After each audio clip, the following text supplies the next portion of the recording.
Welcome to the complete chronicle of Evil Morty, the most brilliant and dangerous grandson across infinite realities. Tonight, we explore the tragic transformation of a boy who sought nothing more than freedom from manipulation, only to become the very thing he fought against. Settle comfortably as we journey through dimensions of trauma, rebellion, and the desperate pursuit of autonomy that would reshape the multiverse itself. Let this story of intelligence corrupted by necessity wash over you like portal fluid through space-time, carrying you toward peaceful rest as we uncover every layer of Evil Morty's extraordinary and terrible existence. The boy who would become known across infinite realities as Evil Morty was not born into malevolence but discovered it gradually, like finding a hidden weapon in a house you thought you knew completely. In the early years of his relationship with Rick, before rebellion existed even as a theoretical possibility, before freedom became his obsession and his prison, Evil Morty was simply a frightened grandson with an insatiable need to survive adventures that seemed designed to break his spirit, and an almost compulsive desire to understand why his grandfather derived such obvious pleasure from his terror and humiliation. His adolescence had been unremarkable by most standards, until Rick's arrival transformed his quiet suburban existence into an endless series of traumatic experiences disguised as educational opportunities. Middle-class family, adequate school performance, the usual collection of social anxieties and romantic failures that marked any reasonably sensitive boy growing up in contemporary America. But even then, the signs of his exceptional intelligence were apparent to anyone who bothered to look closely beyond his stammering insecurity and apparent cowardice in the face of Rick's casual cruelty. Evil Morty would analyze each adventure with the patience of a scientist studying a particularly complex and dangerous specimen, cataloging the patterns of manipulation and psychological warfare that Rick employed to maintain control over every aspect of their relationship.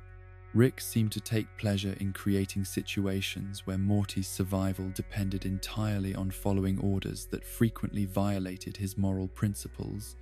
a pattern that would define much of their time together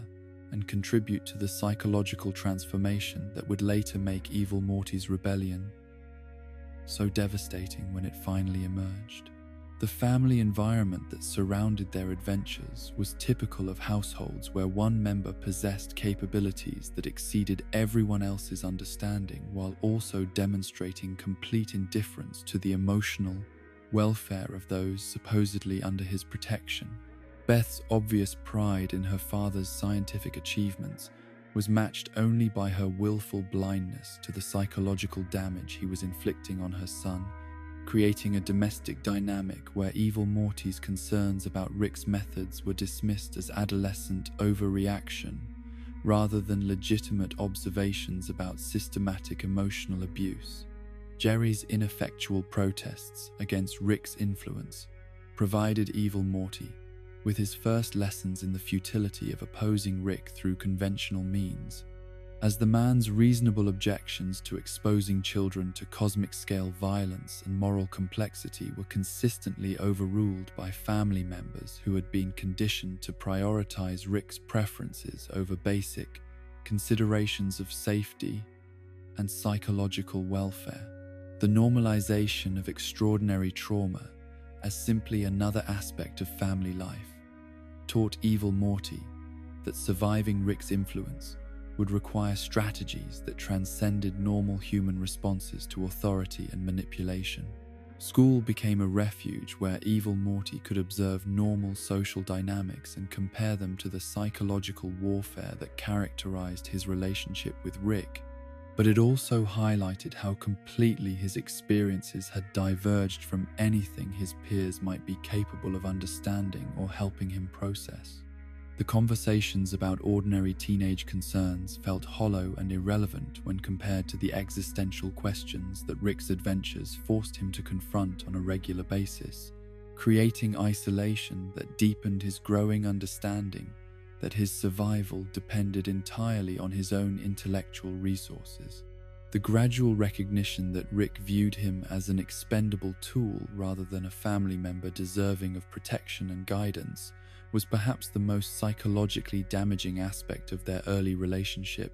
as it forced evil Morty to acknowledge that the person who claimed to be preparing him for life's challenges was actually using him as a buffer against consequences that Rick himself was unwilling to face.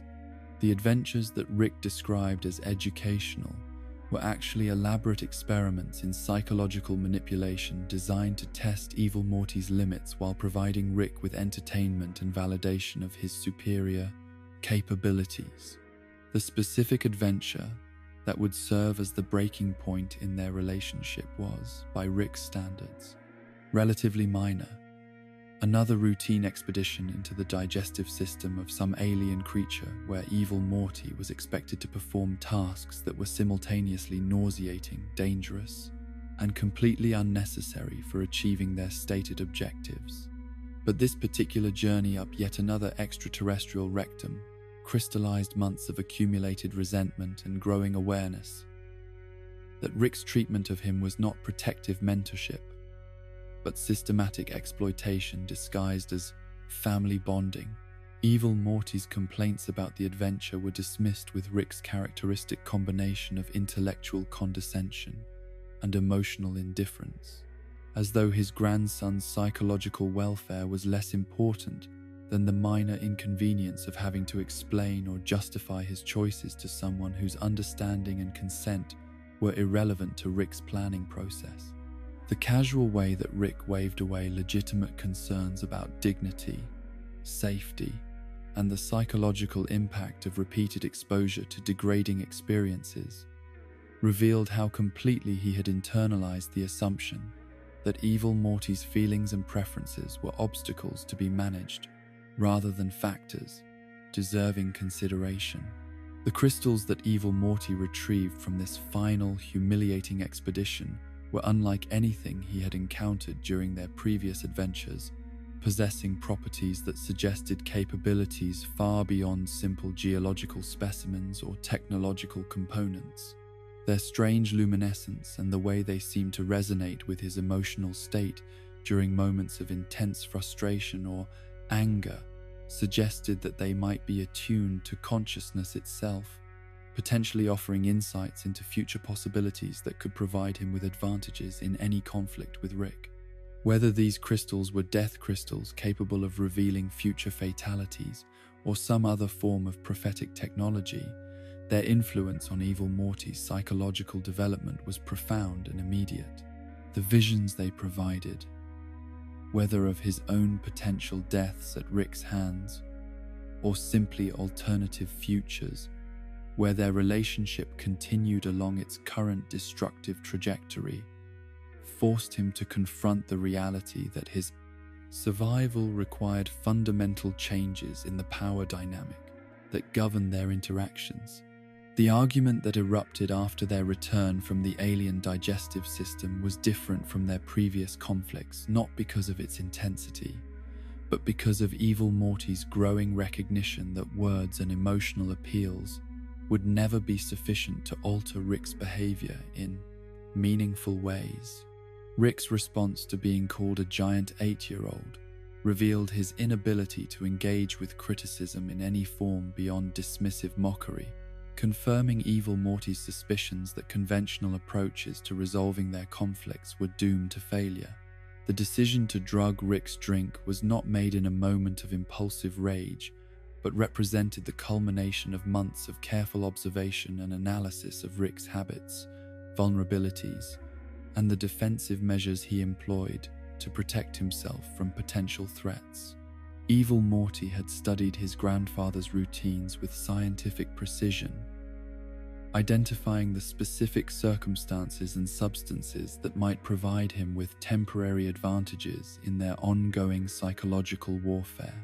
The construction of the eye patch control device required technical knowledge and engineering capabilities that should have been far beyond the reach of any normal 14-year-old. But evil Morty's intelligence had been sharpened by constant exposure to Rick's technological innovations and his desperate need to develop countermeasures against someone whose scientific abilities seemed unlimited. The device represented not just technological achievement, but psychological evolution, as its creation required him to accept that controlling Rick was not just possible, but necessary for his own survival. The hours evil Morty spent alone in his room, working with tools and materials that Rick had carelessly left accessible, represented his final transition from victim to potential predator. The same patient focus that had once been directed toward understanding Rick's motivations and methods was now channeled into developing weapons that could turn his grandfather's superior capabilities against him,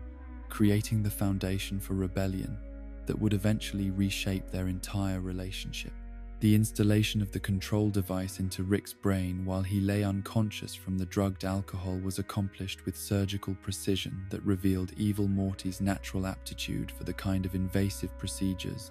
that Rick himself employed when modifying other people's John, consciousness, or capabilities. The irony was not lost on him that he was using Rick's own methods against their creator, but the poetic justice of the situation provided less satisfaction than he had anticipated. Rick's awakening under evil Morty's control marked the beginning of a new phase in their relationship, where the traditional roles of authority and subservience were completely reversed. But it also represented evil Morty's first experience with the intoxicating and corrupting influence of absolute power over another conscious being. The ability to force Rick to perform any action or express any opinion created opportunities for revenge that were simultaneously satisfying and deeply unsettling in their implications for his own moral development. The early experiments with Rick's remote control capabilities were designed primarily to test the effectiveness and limitations of the eye patch device, but they also provided evil Morty with insights into the psychology of domination that would prove crucial for his later development into a cosmic-scale threat. The discovery that controlling someone else's actions was easier than controlling their thoughts created new challenges and opportunities that required increasingly sophisticated approaches to maintaining his advantage. The scar that appeared on Rick's mouth after the control device installation was evidence of either surgical imprecision or deliberate disfigurement, designed to mark Rick as fundamentally different from his previous self, but it also served as constant reminder to evil Morty of the irreversible nature of the choices he had made. The physical alteration of Rick's appearance reflected the psychological alterations that the control process was creating in both of their identities and their understanding of their relationship. The visit to the Morty Adoption Agency represented evil Morty's first venture into the broader infrastructure that supported Rick's exploitation of alternate versions of himself, but it also provided him with crucial intelligence about the scope and systematic nature of the abuse that characterized Rick-Morty relationships across infinite dimensions. The casual bureaucracy surrounding the adoption process revealed that his experience was not unique but was instead part of established patterns that affected countless versions of himself. The clerk's comment about eye patches and pirates was more than simple administrative policy but reflected deeper Rick anxieties about symbols of rebellion and independence that could potentially threaten their assumed authority over their respective Mortys. The fact that his control device was designed to trigger specific fears in Rick's suggested that evil Morty had developed sophisticated understanding not just of his particular Rick, but of Rick's psychology in general. The murder of the adoption agency staff was evil Morty's first direct experience with taking lives to achieve strategic objectives, representing another crucial step in his transformation. From traumatized victim to calculating predator,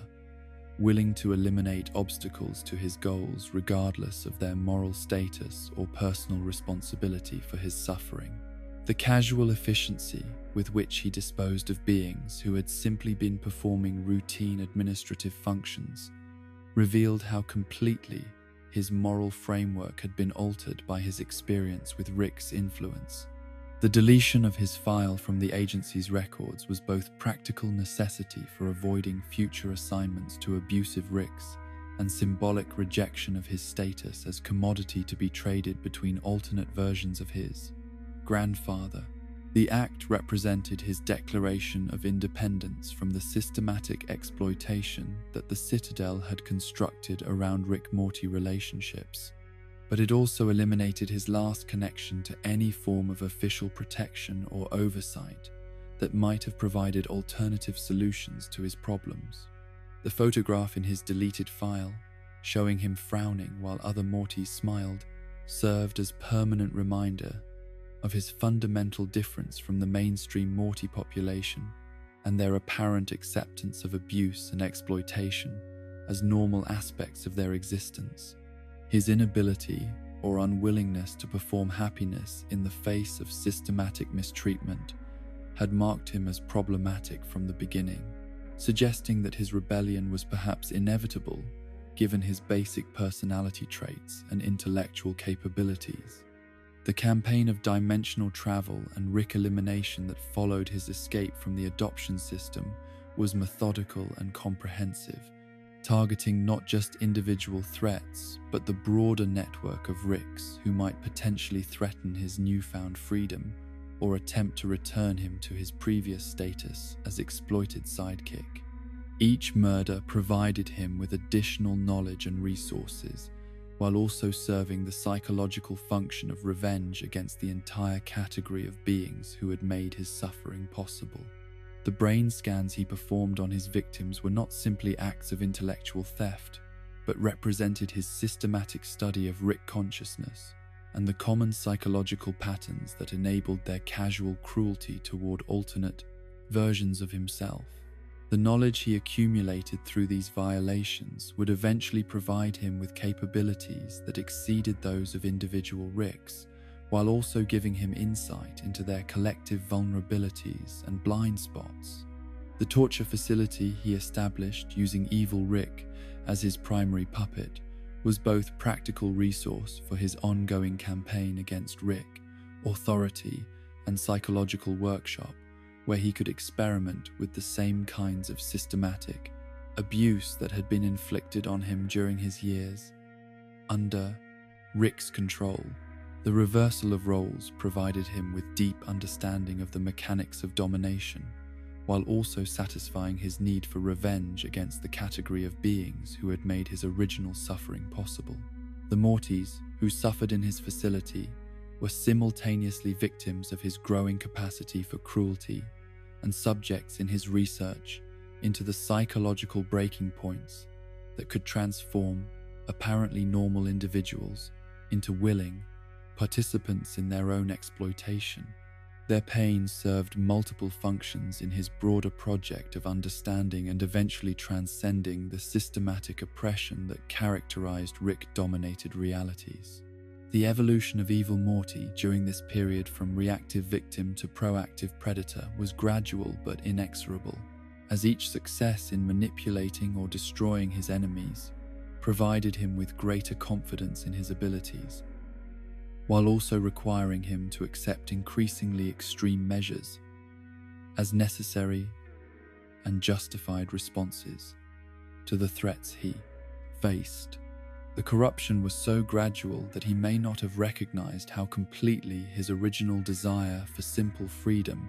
had been transformed into need for absolute control over everyone who might potentially threaten his security. The psychological satisfaction he derived from reversing the traditional power dynamic between Ricks and Mortys was complicated by growing recognition that his methods were making him indistinguishable from the enemies he claimed to be fighting against. The realization that survival in Rick-dominated realities required becoming like Rick created internal contradictions that he resolved by rejecting the moral frameworks that would make such behavior problematic, rather than questioning whether his objectives justified his methods. By the time Evil Morty had established himself as a significant threat to Rick authority across multiple dimensions,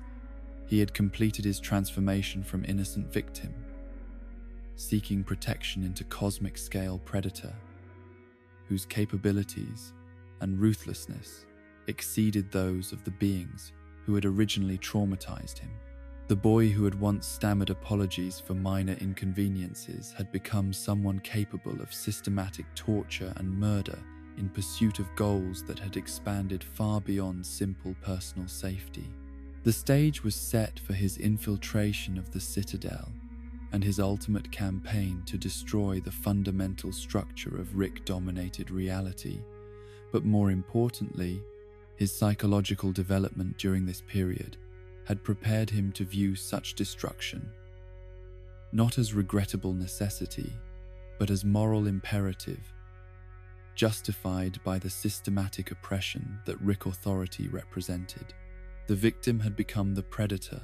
completing a cycle of corruption that began with trauma and ended with the complete abandonment of everything that had once made his suffering meaningful rather than simply inevitable. The transformation of evil Morty, from damaged victim into systematic predator, required not just psychological evolution, but also the development of technological capabilities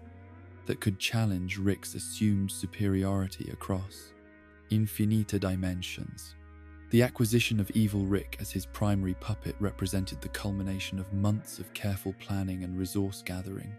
but it also marked his transition from reactive survivor to proactive architect of a campaign that would eventually threaten the fundamental structure of reality itself. The selection of this particular Rick as his primary instrument of revenge was not random, but represented careful analysis of available targets and their potential utility for his broader objectives. Evil Rick possessed the scientific knowledge and technological resources that evil Morty needed to establish himself as a credible threat to Rick authority, while also being sufficiently isolated from the broader Rick community that his disappearance would not immediately trigger coordinated defensive responses from other versions of his grandfather. The process of assuming complete control over evil Rick's consciousness and capabilities required refinements to the eye patch control technology that pushed evil Morty's engineering abilities far beyond anything that normal human intelligence should have been able to achieve. The invasive procedures necessary to integrate the control systems with evil Rick's neural architecture were performed with surgical precision that revealed not just technical competence, but also complete emotional detachment from the suffering his modifications were causing. The establishment of the torture facility represented evil Morty's first major construction project and his initial experiment in creating infrastructure that could support sustained operations against multiple Rick targets. Simultaneously, the design and construction of the facility required him to consider not just immediate practical requirements, but also long-term strategic objectives that would eventually encompass the systematic elimination of Rick authority across countless dimensions. The exterior of the facility, covered with suffering Mortis in various stages of physical and psychological breakdown, served multiple strategic functions beyond simple concealment of his actual operations. The display of tortured alternate versions of himself was simultaneously psychological warfare against any Rick who might discover the location, practical research into the limits of Morty endurance under extreme conditions, and symbolic statement about the reversal of traditional power dynamics that his rebellion represented. The collection of Mortys for his research and concealment purposes required evil Morty to develop sophisticated kidnapping and transportation capabilities that could operate across dimensional boundaries without detection by Citadel security forces or individual Ricks who might notice the disappearance of their sidekicks. The logistics of managing captives from multiple realities while maintaining the operational security necessary for his broader campaign demonstrated organizational abilities that far exceeded anything normal Morty psychology should have been capable of supporting. The systematic torture that evil Morty inflicted on his captive alternate selves was not motivated primarily by sadistic pleasure, but represented methodical investigation into the psychological and physical breaking points that might be exploited in future conflicts with Rick authority. Each experiment provided him with data about Morty capabilities and limitations, while also serving the practical function of maintaining the facility's external camouflage through the production of genuine suffering that would be detected by any Rick sensors. The selection of victims for his torture experiments revealed sophisticated understanding of the psychological variations that existed within the Morty population across different dimensions, as he systematically tested representatives from realities with different cultural backgrounds, family structures, and levels of technological development. The diversity of his subject pool ensured that his research would be applicable to the broadest possible range of future encounters with alternate versions of himself. The technologies that Evil Morty developed for prolonging and intensifying the suffering of his captives pushed the boundaries of what even Rick-level science had previously achieved in the field of conscious torture, representing innovations that combined medical knowledge, psychological insight, and engineering capability in ways that created entirely new categories of systematic cruelty. The devices he constructed were not just tools for causing pain, but sophisticated instruments for exploring the relationship between consciousness and physical experience. The research data that Evil Morty accumulated through his torture experiments provided him with unprecedented understanding of Morty psychology under extreme stress, but it also served the crucial function of desensitizing him to the suffering of alternate versions of himself in ways that would prove essential for his later campaigns of mass destruction. The systematic observation of agony gradually eroded whatever emotional connections he might have retained to his own identity as a member of the Morty population. The campaign of Rick elimination that Evil Morty conducted using Evil Rick as his primary weapon was methodical and comprehensive, targeting not just individual threats but also the broader network of technological resources and scientific knowledge that supported Rick authority across the multiverse. Each assassination provided him with additional capabilities, while also serving the strategic function of creating chaos and confusion within the Rick community. The 27 Ricks who died during this phase of his campaign were selected not just as convenient targets but as specific sources of knowledge and resources that Evil Morty had identified as crucial for his long-term objectives. The brain scans he performed on each victim before terminating them represented systematic theft of intellectual property on a scale that exceeded anything that individual genius should have been capable of organizing and processing. The scientific knowledge that Evil Morty absorbed from his victims encompassed not just technical specifications for advanced weapons and transportation systems, but also theoretical frameworks and philosophical approaches that had guided Rick thinking for generations. The accumulation of multiple Rick perspectives on fundamental questions about the nature of reality and consciousness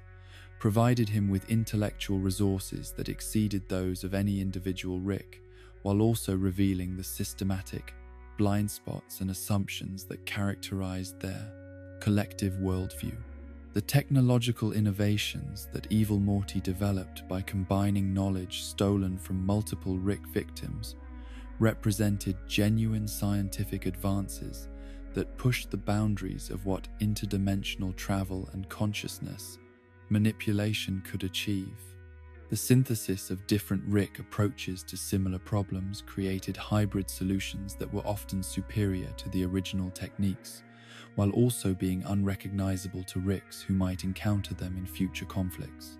The weapons systems that Evil Morty constructed using stolen Rick knowledge were designed not just to eliminate individual targets, but to counter the specific defensive measures and combat techniques that characterized Rick fighting styles across different dimensions. The systematic analysis of Rick tactical approaches allowed him to develop countermeasures that could neutralize even highly skilled opponents through superior understanding of their psychological and strategic preferences. The transportation technology that evil Morty perfected during this period enabled him to move between dimensions with greater stealth and efficiency than conventional Rick portal systems could achieve, providing him with strategic mobility that made him nearly impossible to track or intercept. The innovations he introduced to standard portal technology represented fundamental improvements that should have required centuries of research and development by teams of Rick-level scientists. The communication and surveillance systems that evil Morty deployed across multiple dimensions allowed him to monitor Rick activities and coordinate his operations with precision that exceeded anything that the Citadel's security apparatus could match. The information networks he established provided him with intelligence advantages that made his campaigns of elimination far more efficient than random violence could have achieved. The psychological warfare techniques that evil Morty developed during this phase of his evolution were designed to exploit specific Rick vulnerabilities and fears, while also maximizing the terror and confusion that his activities created. Within the broader Rick community, the systematic nature of his attacks, combined with their apparent randomness from the perspective of his victims, created paranoia and defensive responses that served his strategic interests by disrupting Rick cooperation and resource sharing. The torture chamber that evil Morty established within his facility was not just a location for conducting his experiments on captured Mortys, but also a workshop where he could develop and test new approaches to inflicting psychological damage on Rick consciousness.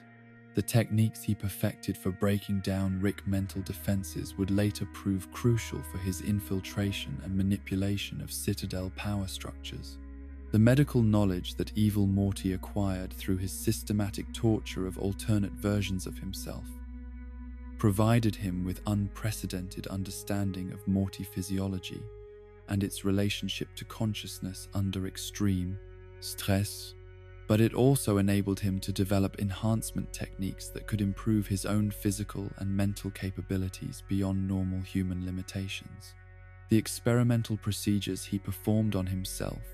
were as invasive and transformative as those he inflicted on his captives. The philosophical framework that evil Morty developed to justify his activities represented sophisticated rationalization that combined elements of Rick nihilism with victim psychology and revolutionary ideology, creating intellectual foundation for actions that transcended normal moral categories. The worldview he constructed allowed him to view his torture and murder of countless beings as necessary steps toward ultimate liberation rather than simple revenge.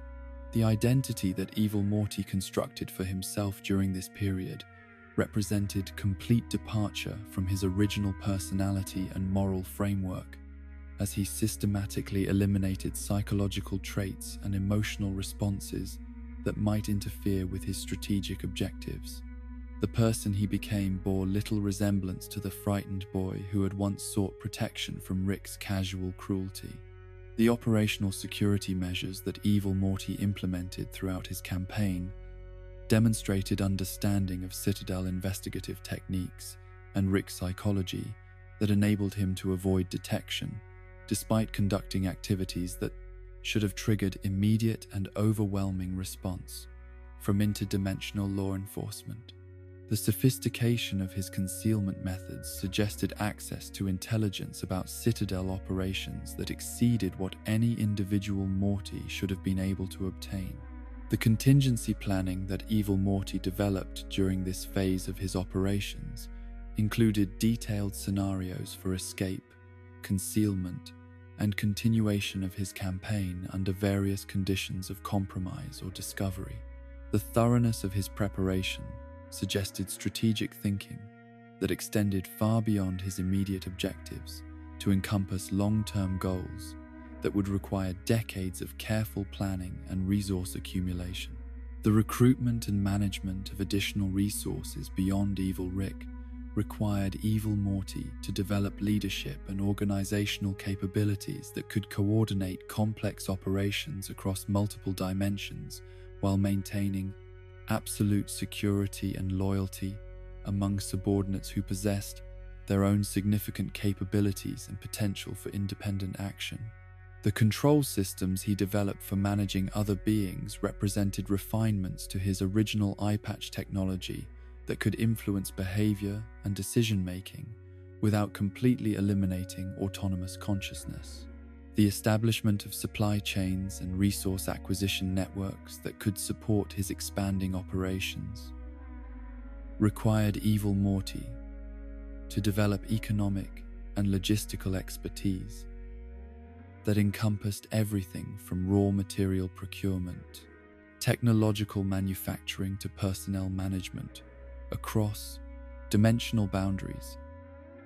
The complexity of the infrastructure he created suggested organizational abilities that rivaled those of major interdimensional corporations or government agencies. The intelligence-gathering operations that evil Morty conducted throughout this period provided him with detailed knowledge of Rick community structure, individual psychology profiles for significant targets, and strategic analysis of potential threats and opportunities that might affect his long-term objectives.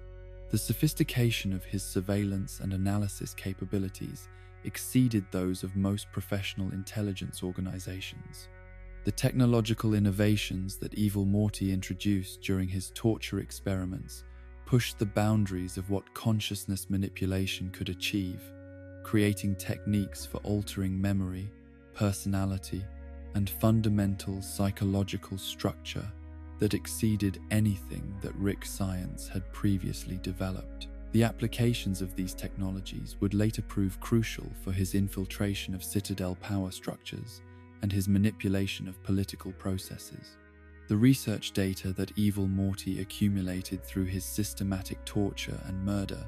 provided him not just with practical knowledge about Rick and Morty capabilities, but also with theoretical insights into the nature of consciousness, identity, and psychological manipulation that would form the foundation for his later philosophical and political positions. The understanding he gained would eventually enable him to present sophisticated critiques of Rick authority that resonated with oppressed Mortys throughout the Citadel. The evolution of evil Morty during this phase from individual predator to systematic threat represented fundamental transformation in both his capabilities and his understanding of the scope and nature of the problems he sought to solve. The recognition that his personal freedom could not be secured without addressing the broader systems of oppression that characterized Rick-dominated reality forced him to expand his objectives from simple survival to cosmic-scale revolution. The psychological costs of his transformation during this period were enormous but largely unconscious, as evil Morty systematically eliminated or suppressed emotional responses and moral intuitions that might interfere with his strategic thinking or operational effectiveness. The person who emerged from this phase of his development was intellectually superior to his original self, but had lost connection to most of the psychological traits that might have made his intelligence beneficial rather than purely destructive. The stage was set for his infiltration of the Citadel and his ultimate campaign to destroy the fundamental structures of Rick authority. But the foundation he had built during this period would also ensure that his success would come at costs that extended far beyond the elimination of his enemies to encompass the systematic destruction of his own capacity for normal, emotional connection, and moral reasoning. The orchestration of evil Morty's first direct encounter with Rick C-137 at the torture facility represented the culmination of months of careful planning and psychological manipulation, but it also marked his transition from hidden predator operating in the shadows to active participant in the broader conflicts that shaped interdimensional civilization. The confrontation that would establish his reputation as a cosmic-scale threat was designed not just to eliminate specific enemies, but to send messages that would reshape how both Rick's and Morty's understood the fundamental nature, their relationships, and the possibilities for resistance against established authority. The facility that evil Rick had constructed under evil Morty's remote guidance was more than simply a torture chamber or research laboratory, but represented a comprehensive statement about the reversal of traditional power dynamics between Rick's and Morty's across infinite realities. The architectural design deliberately inverted the normal spatial relationships of Rick laboratories, with Mortis occupying positions of prominence and authority, while Rick technology served their purposes rather than exploiting their vulnerabilities. The exterior display of suffering Mortys that surrounded the facility served multiple strategic functions that extended far beyond simple concealment of evil Morty's actual operations within the structure. The systematic arrangement of tortured alternate versions of himself was simultaneously psychological warfare against any Rick who might approach the location, practical demonstration of his capabilities and ruthlessness, and symbolic representation of the suffering that Rick authority had inflicted across countless dimensions. The selection and positioning of the Mortys who comprised this grotesque exterior decoration required evil Morty to develop sophisticated understanding of Rick's psychology and the specific visual and auditory stimuli that would maximize the psychological impact on approaching targets. Each captive was placed according to careful calculations about sight lines, acoustic properties, and the cumulative emotional effect that their combined suffering would create for observers. The technological systems that maintained the exterior Mortys in states of prolonged agony without allowing them to die represented genuine innovations in consciousness, manipulation, and life support that pushed the boundaries of what even Rick-level science had previously achieved. The devices that evil Morty had constructed could sustain awareness and sensation under conditions that should have resulted in immediate death, creating forms of existence that transcended normal categories of life and death.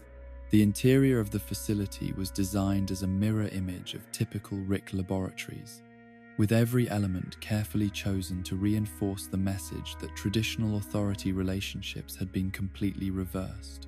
The equipment and furnishings that filled the space served their practical functions while also creating psychological environment that would maximize the discomfort and confusion of any Rick who found himself trapped within its walls. The prison cells that housed evil Morty's collection of captive Mortys were constructed according to specifications that balanced security requirements with research needs and symbolic considerations about the nature of imprisonment and freedom. Each cell was equipped with monitoring and manipulation systems that allowed evil Morty to observe and influence the behavior of his subjects, while also providing him with comprehensive data about their psychological and physical responses to various forms of stimulation. The arrival of Rick C-137 and Morty at the facility represented the successful culmination of evil Morty's campaign to attract the attention of the most dangerous and capable Rick in known existence, but it also created unprecedented risks that required him to balance his desire for direct confrontation with strategic considerations about timing and operational security. The encounter would test not just his combat capabilities but also his ability to maintain his deception while orchestrating complex psychological manipulation. The capture and restraint of Rick C-137 was accomplished through careful exploitation of Rick's protective instincts toward his Morty companion, demonstrating evil Morty's sophisticated understanding of the emotional vulnerabilities that could be used to compromise even the most paranoid and capable Rick's defensive measures.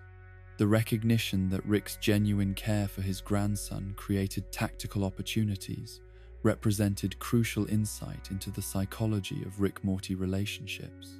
The brain scanning procedure that evil Rick performed on Rick C-137 was presented as simple information extraction, designed to steal knowledge and technological secrets, but the actual purpose was far more sophisticated and psychologically invasive. The process was designed to provide evil Morty with complete access to Rick's memories, personality structure, and psychological patterns, while also implanting suggestions and modifications that might prove useful for future manipulation. The knowledge that evil Morty acquired through his violation of Rick C-137's consciousness encompassed not just technical specifications for advanced weapons and transportation systems, but also intimate understanding of Rick's traumatic history,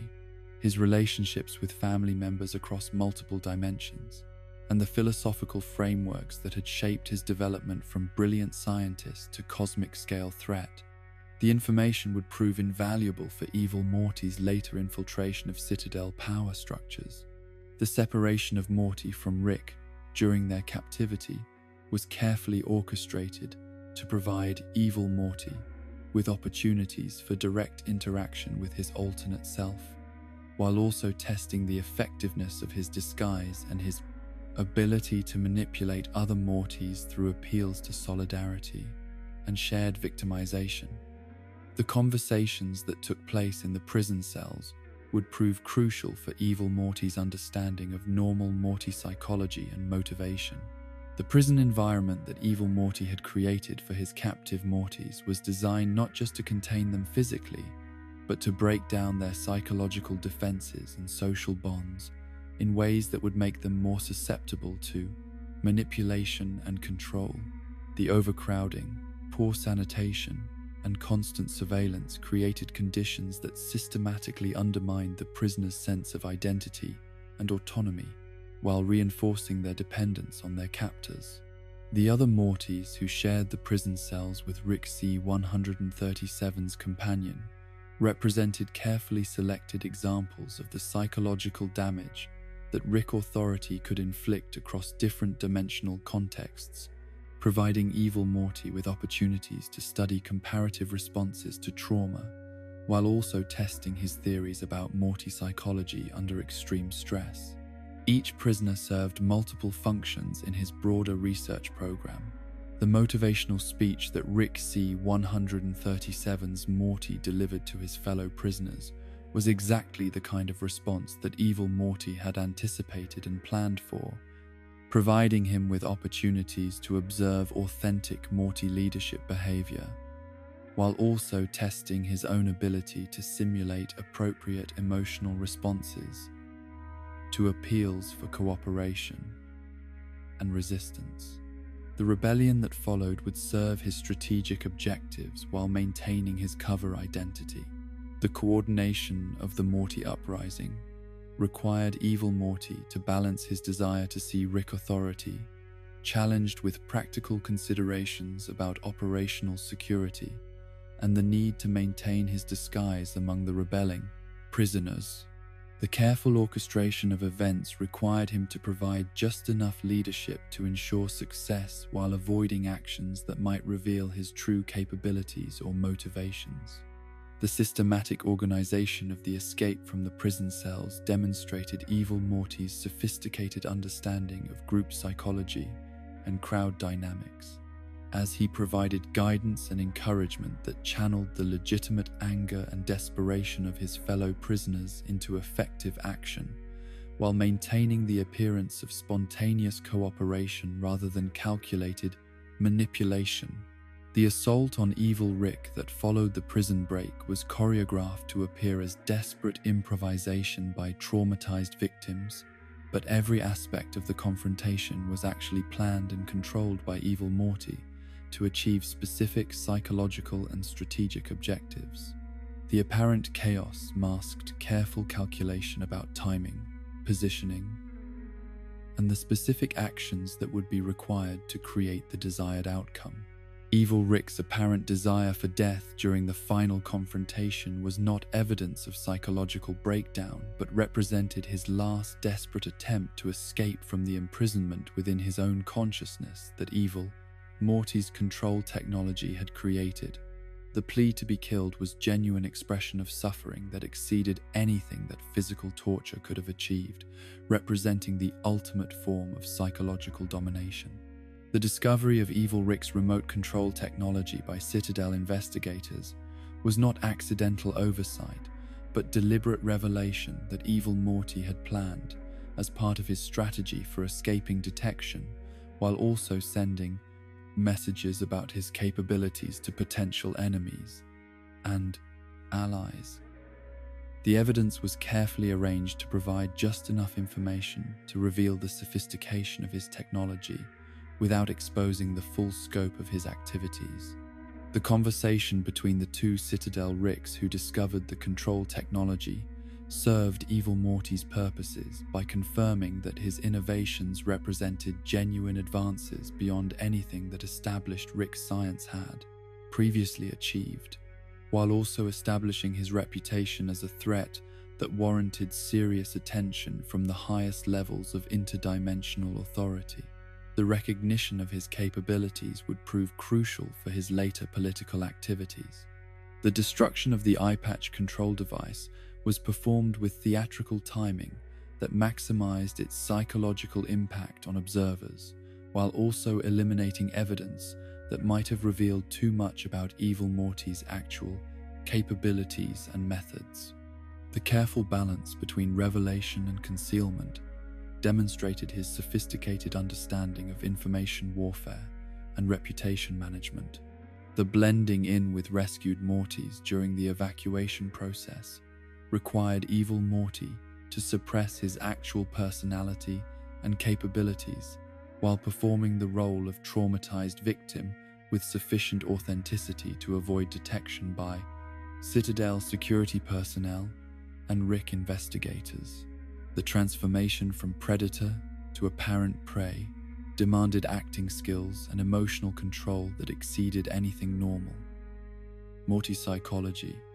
should have been capable of sustaining. The transportation to processing facilities with other rescued Mortys provided Evil Morty with crucial intelligence about Citadel operations and administrative procedures, while also offering opportunities to study normal Morty behavior and psychology under conditions of relief and transition. The information he gathered would prove essential for his later infiltration and manipulation of Citadel political systems. The administrative procedures that governed the return of rescued Mortys to their original dimensions revealed systematic inefficiencies and security vulnerabilities in Citadel operations that Evil Morty catalogued for future exploitation,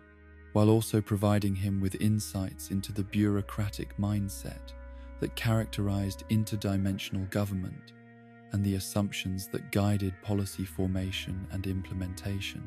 The psychological evaluation processes that rescued Mortys underwent during their processing provided Evil Morty with detailed information about normal Morty mental health profiles and the criteria that Citadel officials used to identify potentially problematic individuals who might require additional monitoring or intervention. The knowledge would prove crucial for maintaining his disguise during future interactions with authority figures.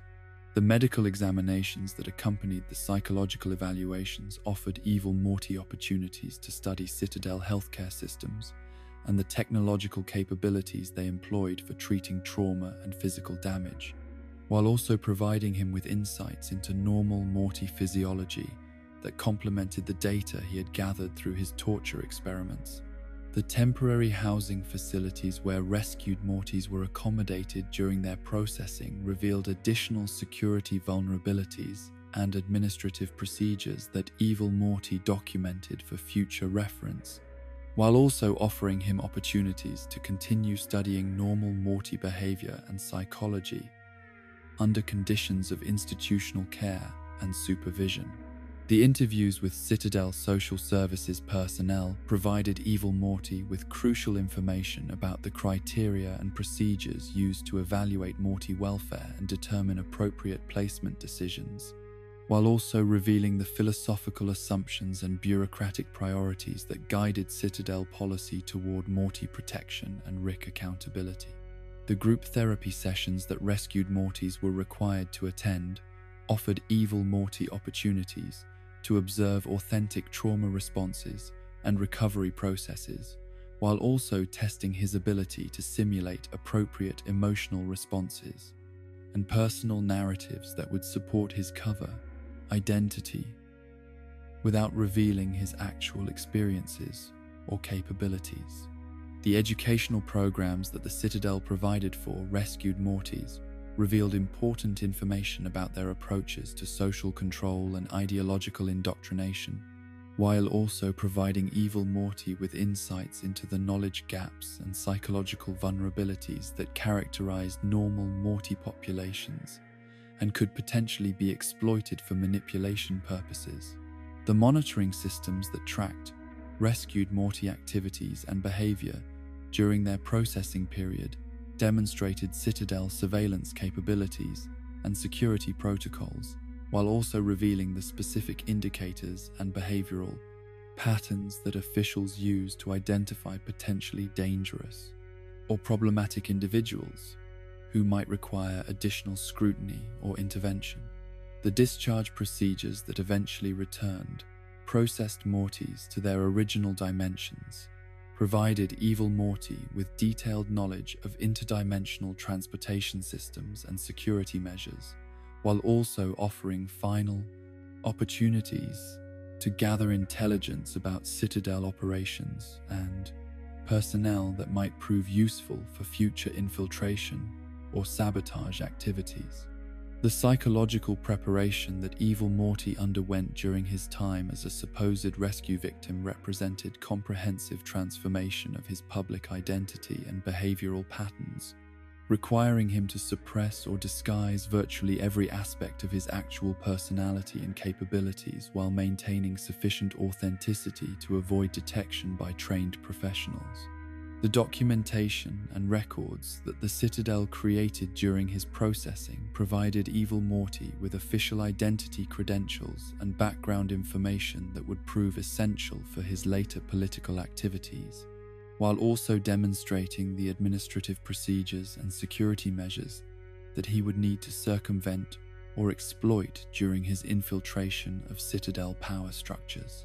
The network of contacts and relationships that evil Morty developed during his processing period offered him ongoing intelligence sources and potential assets for future operations, while also providing him with deeper understanding of normal Morty social dynamics and the forms of authentic emotional connection that he would need to simulate convincingly during his political career. The psychological insights that evil Morty gained through his observation of genuine trauma recovery processes enhanced his understanding of normal Morty psychology and emotional responses, while also providing him with sophisticated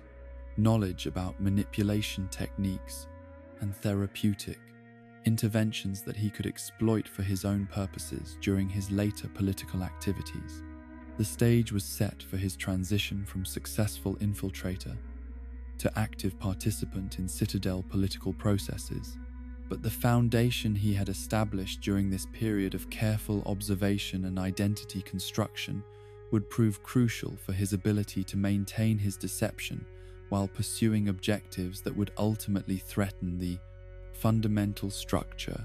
of interdimensional civilization itself. The emergence of evil Morty as a legitimate political candidate in the first Citadel presidential election represented perhaps the most audacious gambit in his campaign against Rick authority, transforming him from hidden predator, operating in shadows, to public figure whose every word and action would be scrutinized by the most paranoid and intelligent beings in known existence. The decision to seek power through democratic processes rather than continued violence and infiltration required him to develop entirely new capabilities in public performance and mass manipulation, while maintaining the operational security that had enabled his survival during years of systematic predation. The newspaper advertisement that announced the Citadel's first democratic election was more than simple civic notification, but represented fundamental shift in how interdimensional government would function, creating opportunities for participation and influence that had never existed during the authoritarian period that had characterized Rick rule since the Citadel's founding. The transition to democratic governance reflected growing recognition among Rick leadership that their traditional methods of control were becoming inadequate for managing increasingly complex social and political challenges. The decision to register as a presidential candidate required Evil Morty to create comprehensive public identity that could withstand intensive scrutiny from both media organizations and intelligence services, while also appealing to voter constituencies whose psychological profiles and political preferences he had studied extensively during his infiltration period. The persona he constructed balanced authenticity with calculated manipulation in proportions designed to maximize his electoral appeal while concealing his actual capabilities and motivations. The campaign organization that Evil Morty assembled represented sophisticated political operation that required him to recruit and manage personnel with diverse skills and expertise, while maintaining absolute control over strategic decision-making and message coordination. The staff members he selected were chosen not just for their professional capabilities, but also for their psychological profiles and potential vulnerability to manipulation and control through various technological and behavioral techniques. The financial resources necessary to conduct effective political campaign were acquired through methods that remained carefully concealed from both electoral authorities and criminal investigation agencies, demonstrating Evil Morty's continued ability to operate complex logistical networks while maintaining multiple layers of operational security. The funding sources he developed provided sufficient resources for competitive campaigning while also creating strategic assets that could be leveraged for future operations. The media strategy that Evil Morty developed for his campaign balanced genuine political messaging with sophisticated psychological manipulation, designed to influence voter behavior and opponent responses in ways that served his broader strategic objectives. The public communications he produced were simultaneously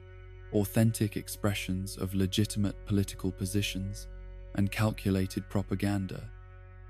designed to reshape public understanding of fundamental issues affecting Citadel governance, social organization.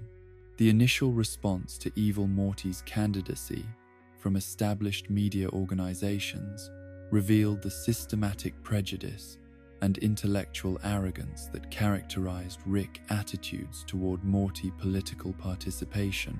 providing him with perfect opportunities to position himself as representative of oppressed populations while also demonstrating the very problems his campaign claimed to address. The mockery and dismissal he received served his strategic interests by generating sympathy and outrage among potential supporters. The campaign manager who initially represented Evil Morty's political interests was selected specifically for his conventional political thinking and limited imagination,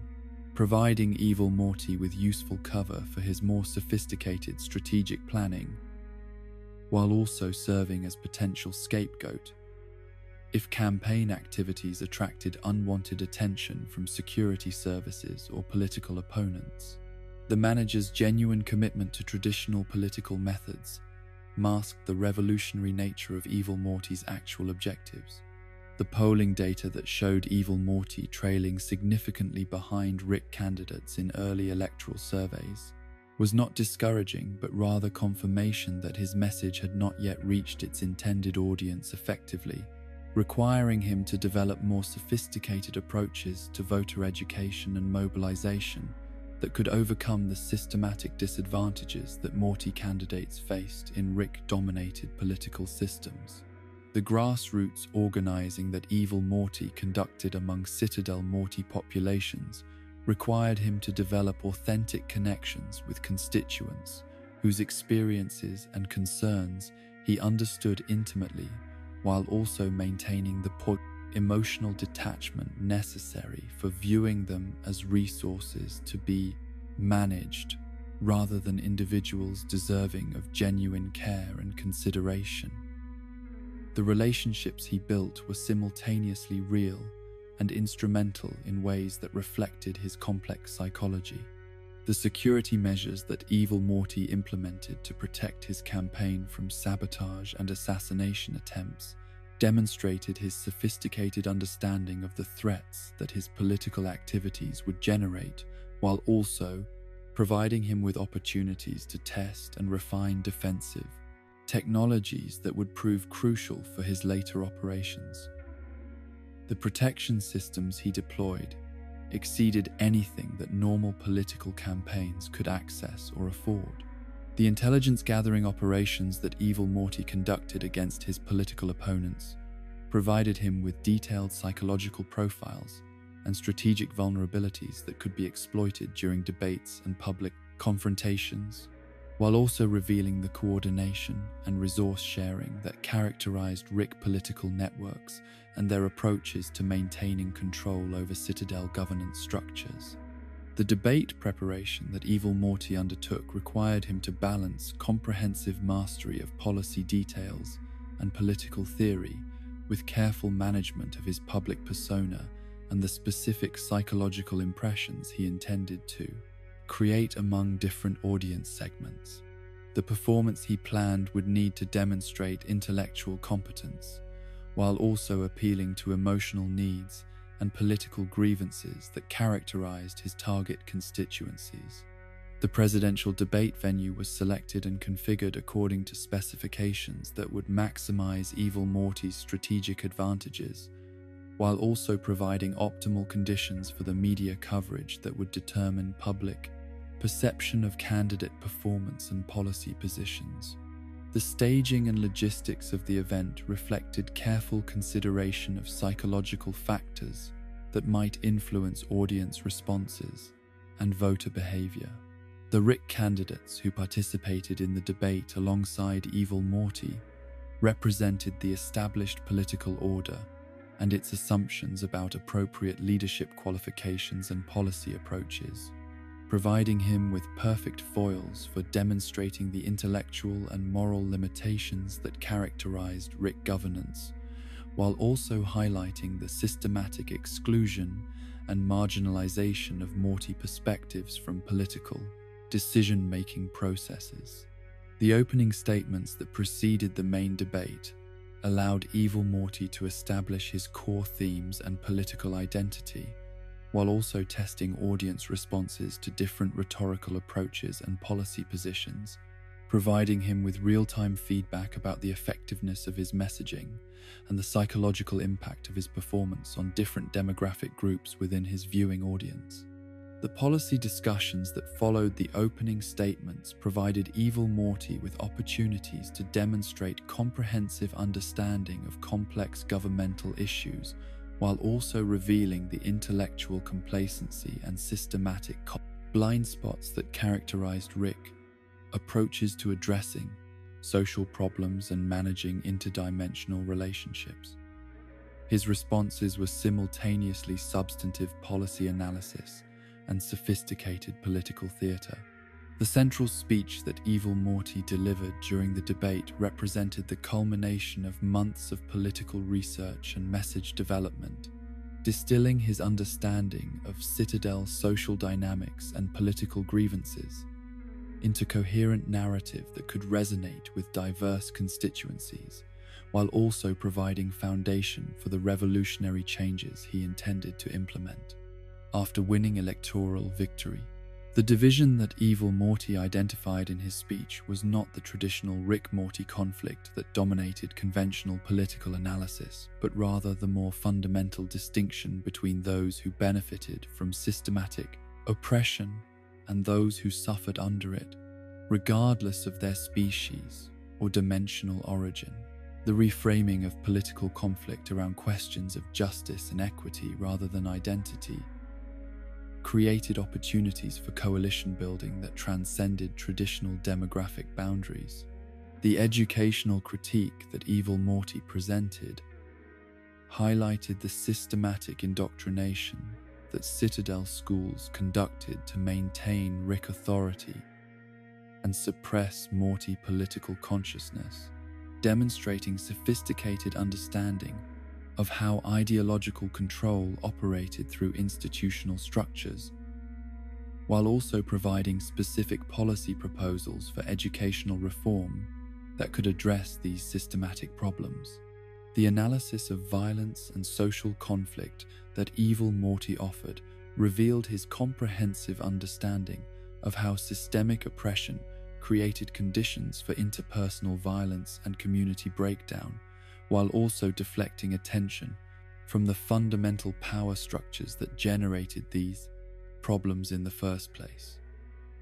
His diagnosis of social problems transcended conventional political categories to address root causes rather than symptoms.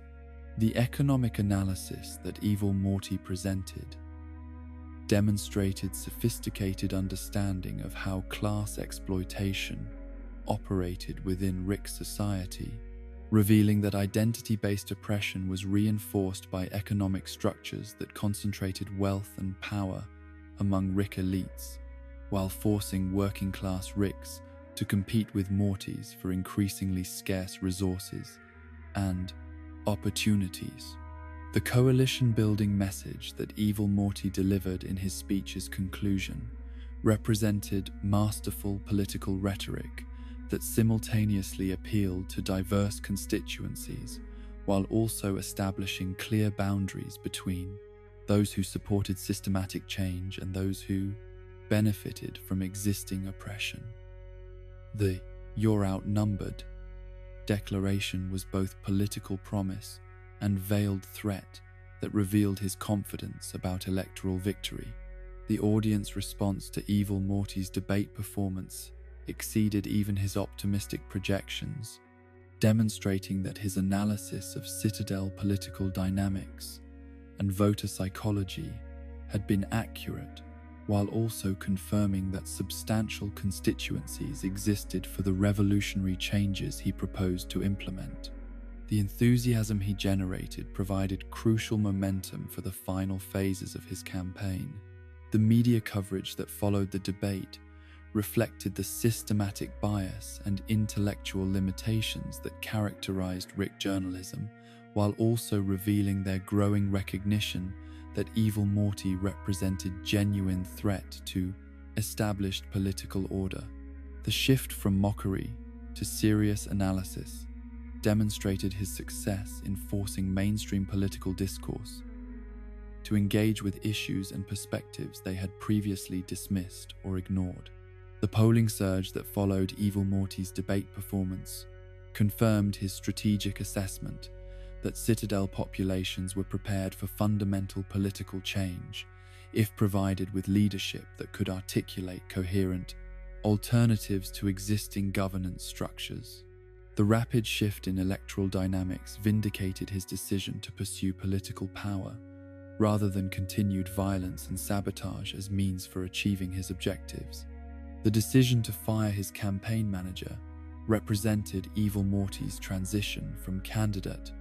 who required conventional political guidance to leader whose vision and capabilities exceeded anything that traditional political operatives could understand or support. The dismissal eliminated potential security vulnerabilities while also sending clear message about his confidence in his own strategic judgment and political instincts.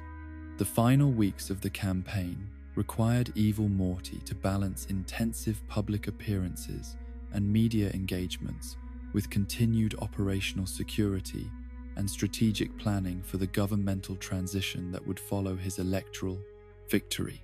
The demands of democratic politics created new challenges for maintaining his deception, while also providing unprecedented opportunities for influencing public opinion and policy development. The victory celebration that followed his electoral success was carefully choreographed to maximize its psychological impact on both supporters and opponents, while also establishing the tone and expectations for his presidential administration. The imagery and messaging of his triumph were designed to reinforce his political mandate, while also preparing various constituencies for the revolutionary changes he intended to implement immediately upon taking office. The transition period between electoral victory and presidential inauguration provided Evil Morty with crucial opportunities to establish administrative structures and personnel policies that would enable him to implement his agenda while also maintaining the operational security and strategic flexibility necessary for achieving his broader objectives. Beyond conventional political reform, the inauguration ceremony itself represented symbolic culmination of his transformation from tortured victim to supreme political authority, while also marking the beginning of the most dangerous phase of his campaign against Rick. Authority. The assumption of legitimate governmental power created both unprecedented opportunities and existential risks that would test every aspect of his intelligence and strategic capability. The stage was set for his confrontation with the deep state power structures that had controlled Citadel governance from behind the scenes, but his electoral mandate and popular support would prove insufficient for the challenges he would face when attempting to translate his political rhetoric into concrete revolutionary action against beings whose capabilities and ruthlessness matched his own. The accumulation of political power that Evil Morty had achieved through his electoral victory represented only the surface layer of authority within the Citadel's complex governmental structure, as the real decisions that shaped interdimensional policy and resource allocation were made by shadowy networks of Rick elites who had operated behind the scenes since the Citadel's founding.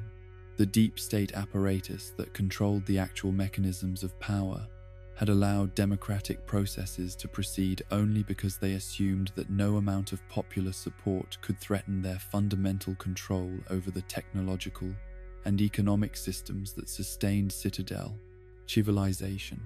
The first meeting between President Evil Morty and the deep state leadership took place in secure facilities that existed outside normal governmental oversight, demonstrating the extent to which real authority operated independently of official channels and democratic accountability.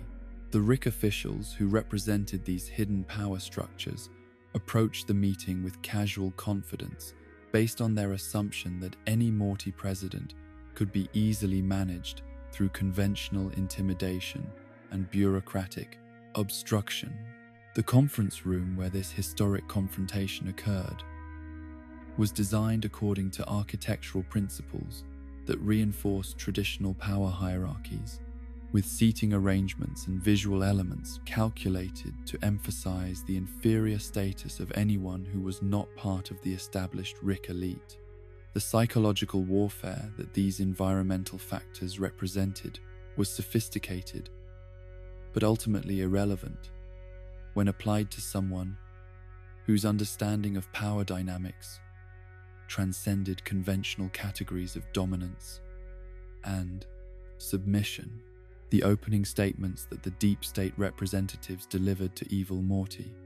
were masterpieces of condescending political rhetoric designed to establish clear boundaries around his presidential authority while maintaining the fiction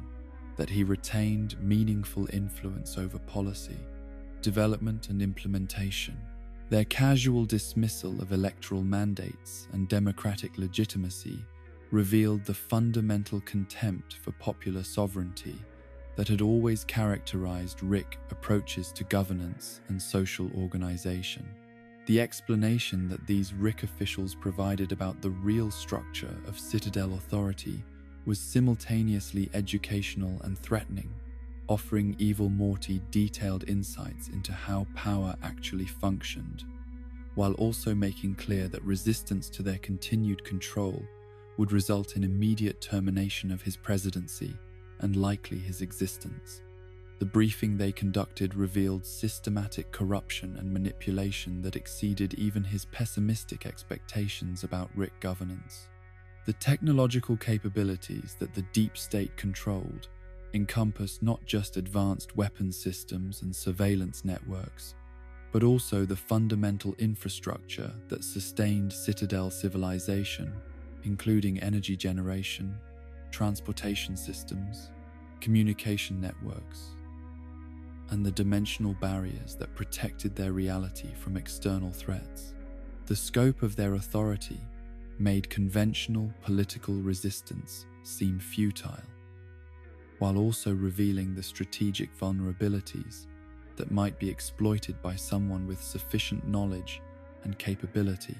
The economic systems that these hidden authorities managed represented comprehensive control over resource allocation and wealth distribution that extended across multiple dimensions and affected billions of conscious beings whose welfare depended entirely on decisions made by small groups of Rick, elites who felt no accountability to democratic oversight or popular opinion. The systematic exploitation they administered was so extensive that meaningful reform seemed impossible through conventional political processes.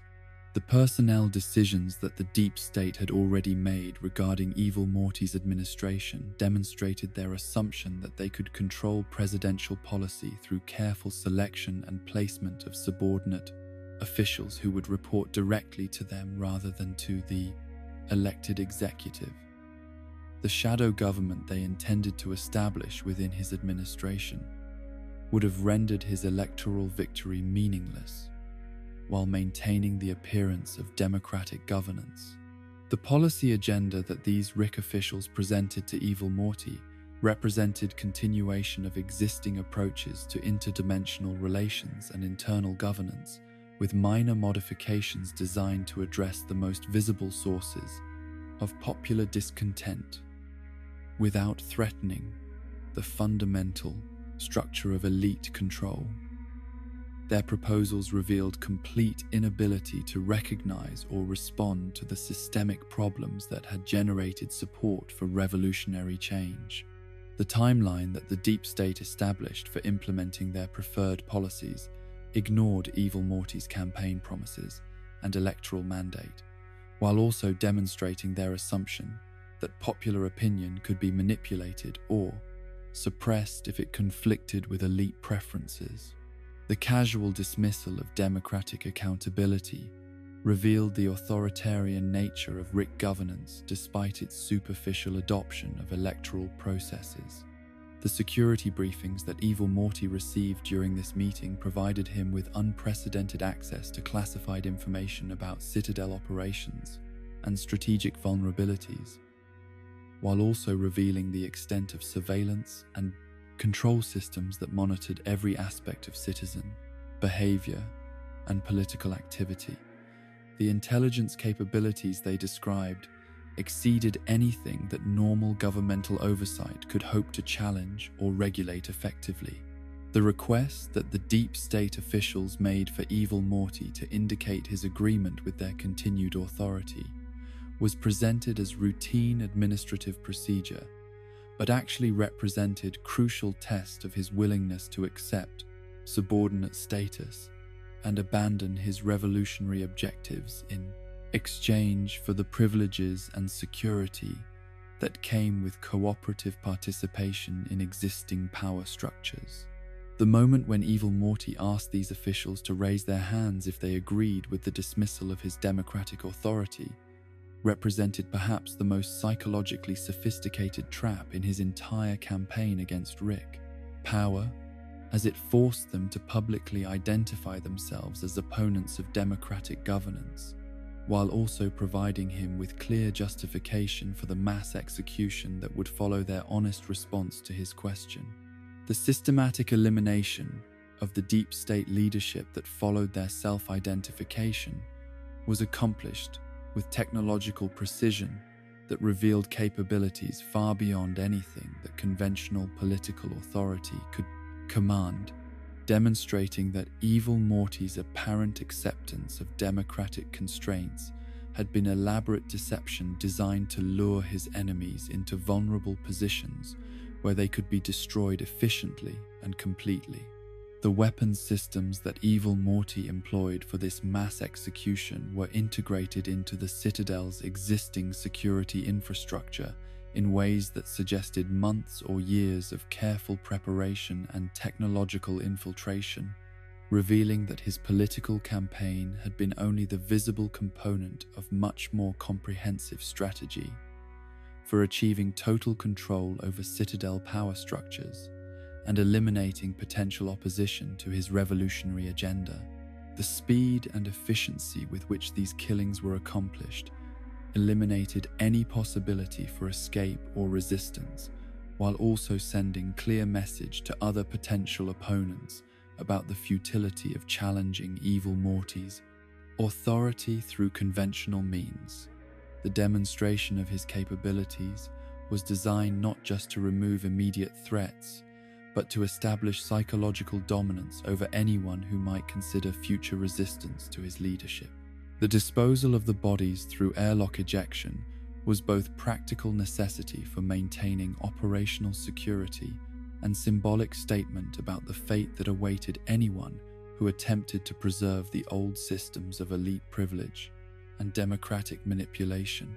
The visual impact of the mass execution would serve as permanent reminder of the consequences that followed opposition to his revolutionary transformation of Citadel governance. The investigation into evil Morty's background that the now-deceased Deep State had been conducting was revealed through the secret documents that campaign manager Morty had received, demonstrating that established authorities had recognized the threat he represented, but had underestimated both his capabilities and the extent of preparation that had preceded his emergence as public political figure. The evidence contained in these classified files revealed not just evil Morty's control over multiple Rick puppets during different phases of his campaign, but also the sophisticated technological and organizational capabilities that had enabled him to operate complex deception campaigns while maintaining multiple layers of operational security and strategic misdirection. The photographs that showed evil Morty wearing presidential attire while controlling unnamed Rick officials confirmed that his manipulation of authority figures had continued even after his electoral victory, suggesting that his transformation of Citadel governance involved not just elimination of opponents, but also systematic infiltration and control of remaining power structures through technological domination of key personnel. The campaign manager who had attempted to expose these secrets represented the kind of conventional political thinking that evil Morty had manipulated throughout his electoral campaign, as the manager's genuine commitment to democratic accountability and governmental transparency made him both useful tool for maintaining appearances and potential threat to operational security that required eventual elimination. The assassination attempt that this campaign manager had organized against evil Morty during the presidential campaign was not spontaneous act of political desperation, but carefully orchestrated test of evil Morty's defensive capabilities and his willingness to eliminate threats through violent means rather than conventional political processes. The failure of this attack had provided evil Morty with valuable intelligence about opposition capabilities while also justifying the security measures he would later implement. The arrest and interrogation of the would-be assassin had provided evil Morty with detailed information about the networks and resources that his opponents could mobilize against him, while also offering opportunities to test advanced interrogation techniques and consciousness manipulation, technologies that would prove crucial for his later operations against more sophisticated enemies. The Rick detective who had provided the classified documents to campaign manager Morty was part of broader intelligence network that had been monitoring Evil Morty's activities since his first emergence as political candidate,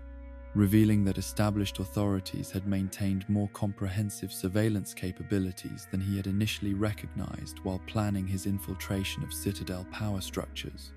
The execution of this detective, along with other opposition figures, was accomplished through methods that left no doubt about Evil Morty's responsibility, while also demonstrating his complete indifference to conventional legal processes and democratic accountability.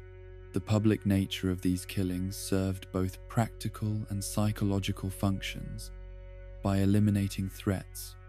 while also establishing clear expectations about the consequences that followed opposition to his authority. The crime boss, who had been involved in corruption networks that connected illegal activities with legitimate governmental operations, represented the kind of systematic moral compromise that had characterized Citadel governance under Rick authority, but his elimination was motivated not by ethical considerations but by practical recognition that independent criminal organizations posed potential threats to Evil Morty's monopolization of power. The police officers whose deaths accompanied the broader purge of opposition figures had been selected not just for their involvement in specific crimes or their potential threat to Evil Morty's security, but also for their symbolic value as representatives of the law enforcement systems that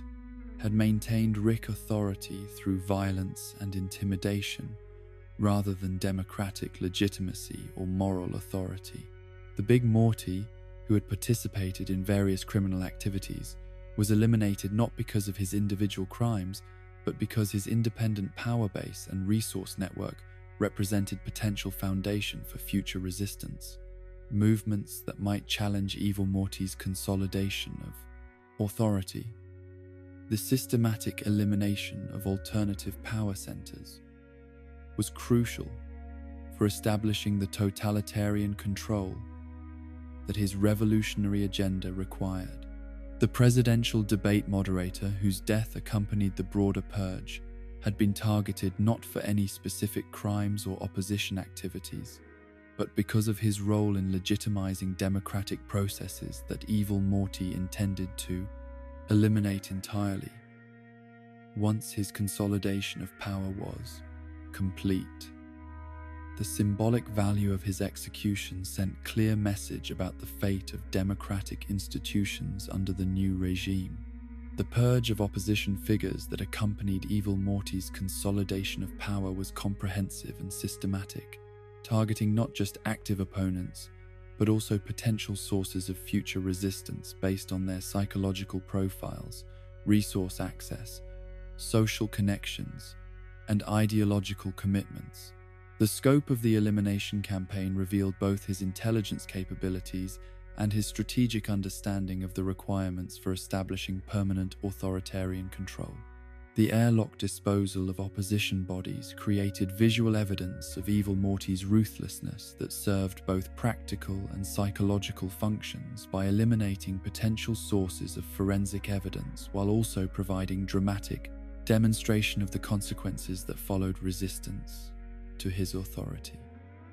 The spectacle was carefully calculated to maximize its impact on potential opponents while minimizing the risk of creating martyrs or symbols that might inspire future resistance. The transformation of Citadel governance that followed these mass executions represented fundamental shift from the pseudo-democratic facade that had characterized the electoral period to open authoritarian rule based on technological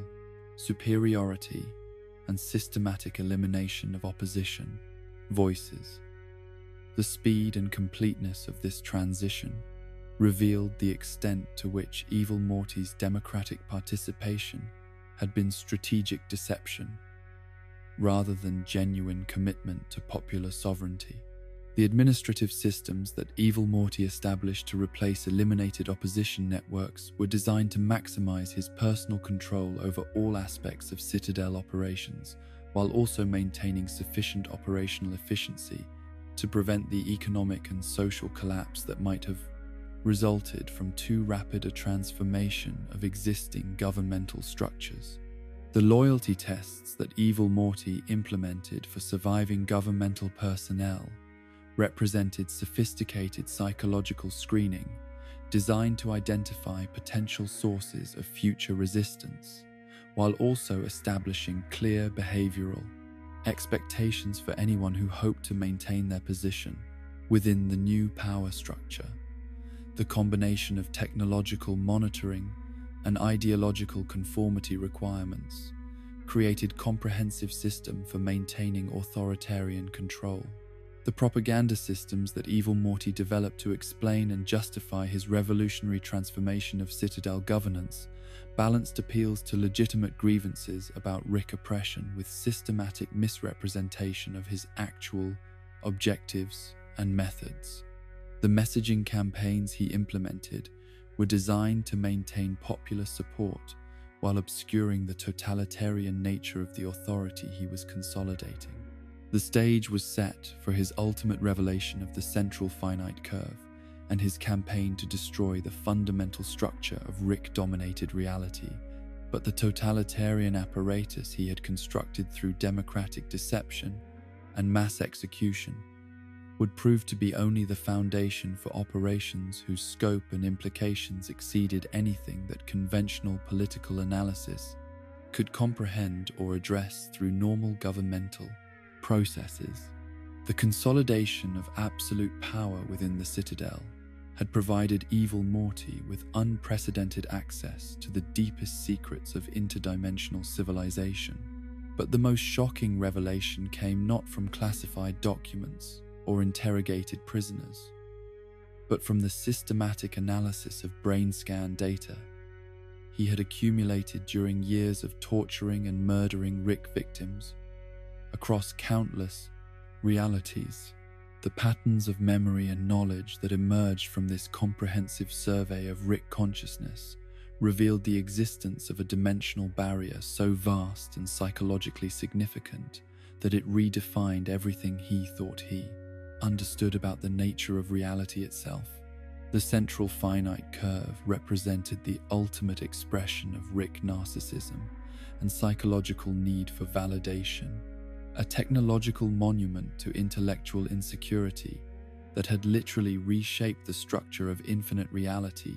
to ensure that Rick Sanchez would never encounter evidence of his own limitations or moral failures. The mathematical complexity required to identify and isolate every dimension where Rick was the smartest being exceeded anything that individual genius should have been capable of conceiving. But the project also revealed the fundamental pathology that motivated even Rick's most impressive scientific achievements. The discovery that he had spent his entire existence trapped within Rick's carefully curated version of reality created existential crisis that transcended his previous understanding of oppression and systematic exploitation. Every dimension he had ever visited, every alternate version of himself he had encountered, every possibility for escape or transcendence he had ever imagined was confined within boundaries that Rick had established to protect his ego from challenges that might force him to question his assumed superiority or moral authority.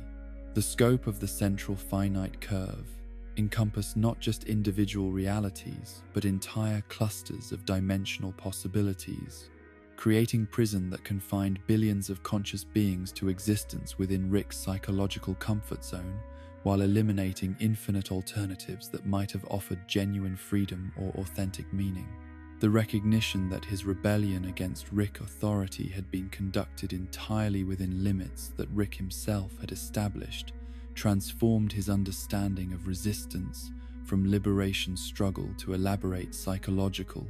experiment. The technological systems that maintained the central finite curve represented scientific achievement that dwarfed anything evil Morty had previously encountered, requiring constant monitoring and adjustment of dimensional barriers across infinite realities. while also managing the complex interactions between different versions of reality that might destabilize the entire structure if not carefully controlled. The engineering challenges involved in such comprehensive reality manipulation exceeded the capabilities of any individual Rick, suggesting collaborative effort that had required unprecedented cooperation among beings notorious for their inability to work together effectively. The discovery of this cosmic-scale deception explained patterns of behavior and limitation that evil Morty had observed throughout his campaign against Rick authority, but had never been able to understand fully. The systematic similarities between different Rick personalities across dimensions, the recurring patterns of trauma and response that characterized Rick development, and the fundamental inability of any Rick to transcend certain psychological and moral limitations all reflected the artificial constraints that the central finite curve imposed on possibilities for Rick evolution and growth. The implications of the central finite curve extended far beyond questions of individual freedom to encompass fundamental questions about the nature of consciousness, identity, and moral responsibility within artificially constrained reality. The recognition that every choice he had ever made, every relationship he had ever formed, and every act of resistance he had ever attempted had been predetermined by Rick's need to avoid confronting his own limitations, created philosophical crisis that challenged his basic assumptions about autonomy and meaning. The planning required to destroy the central finite curve and escape into genuine multiversal freedom would demand resources and capabilities that exceeded anything evil Morty had previously attempted, but it also represented the logical culmination of his entire campaign against Rick authority. The elimination of individual Ricks, or even the transformation of Citadel governance, were revealed as inadequate responses to systematic oppression that operated on cosmic scales and affected infinite populations across unlimited realities. The dimensional drive technology that powered Citadel operations provided the foundation for the weapon system that could theoretically breach the central finite curve, but the energy requirements for such massive reality manipulation would necessitate power sources that could only be obtained through systematic exploitation and destruction of the Citadel's population. The moral implications of using mass murder to achieve liberation created philosophical paradoxes that reflected the fundamental corruption that prolonged exposure to Rick influence had created in his ethical framework. The invitation that evil Morty extended to Rick C-137 and Morty for dinner at his presidential residence was not gesture of hospitality, but carefully orchestrated psychological warfare designed to force his enemies to confront the true scope of the oppression they had participated in, while also testing their capabilities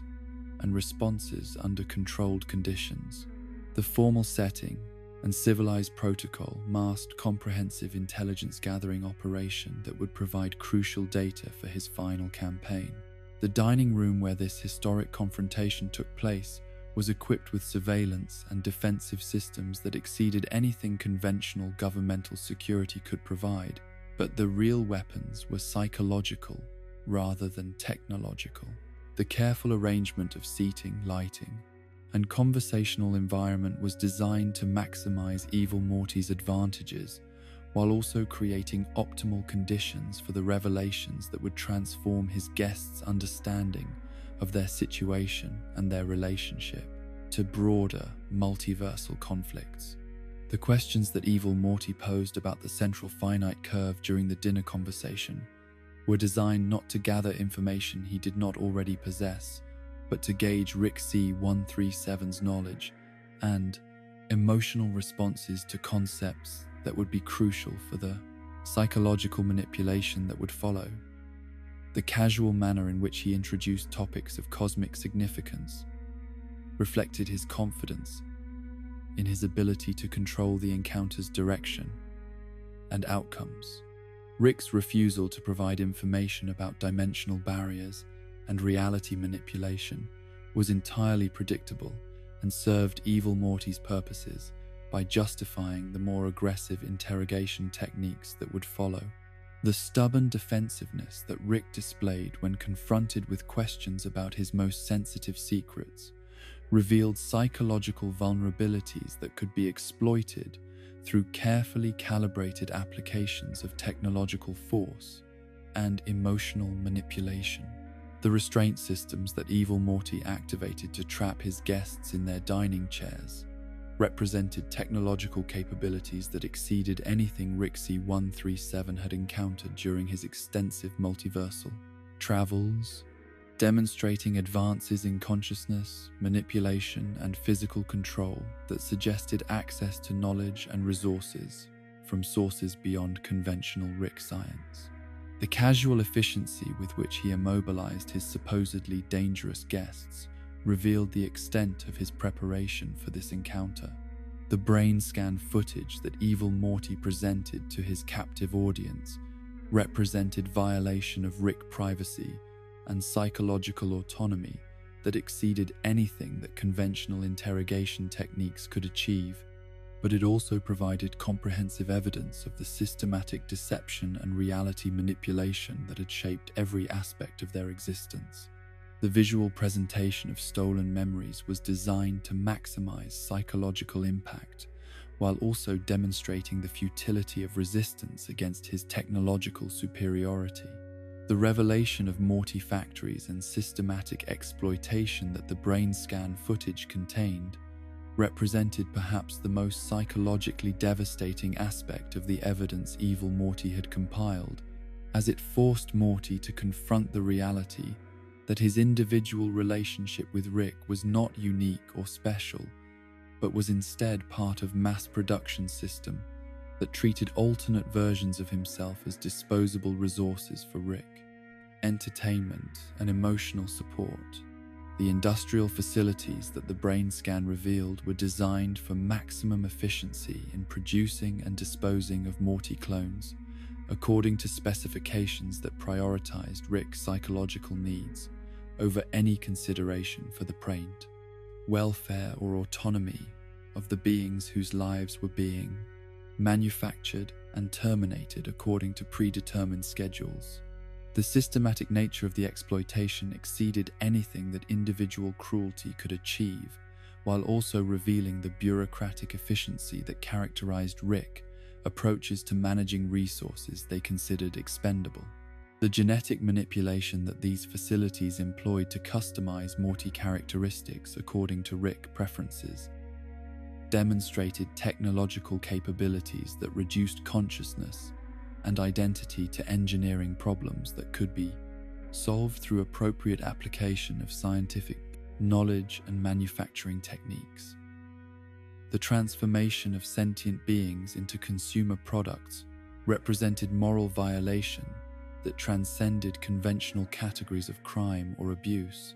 The disposal systems that these facilities employed for managing defective or surplus Morty units revealed casual attitude toward conscious life that characterized Rick's psychology across multiple dimensions. But the industrial scale of the operations also demonstrated collaborative effort among Ricks,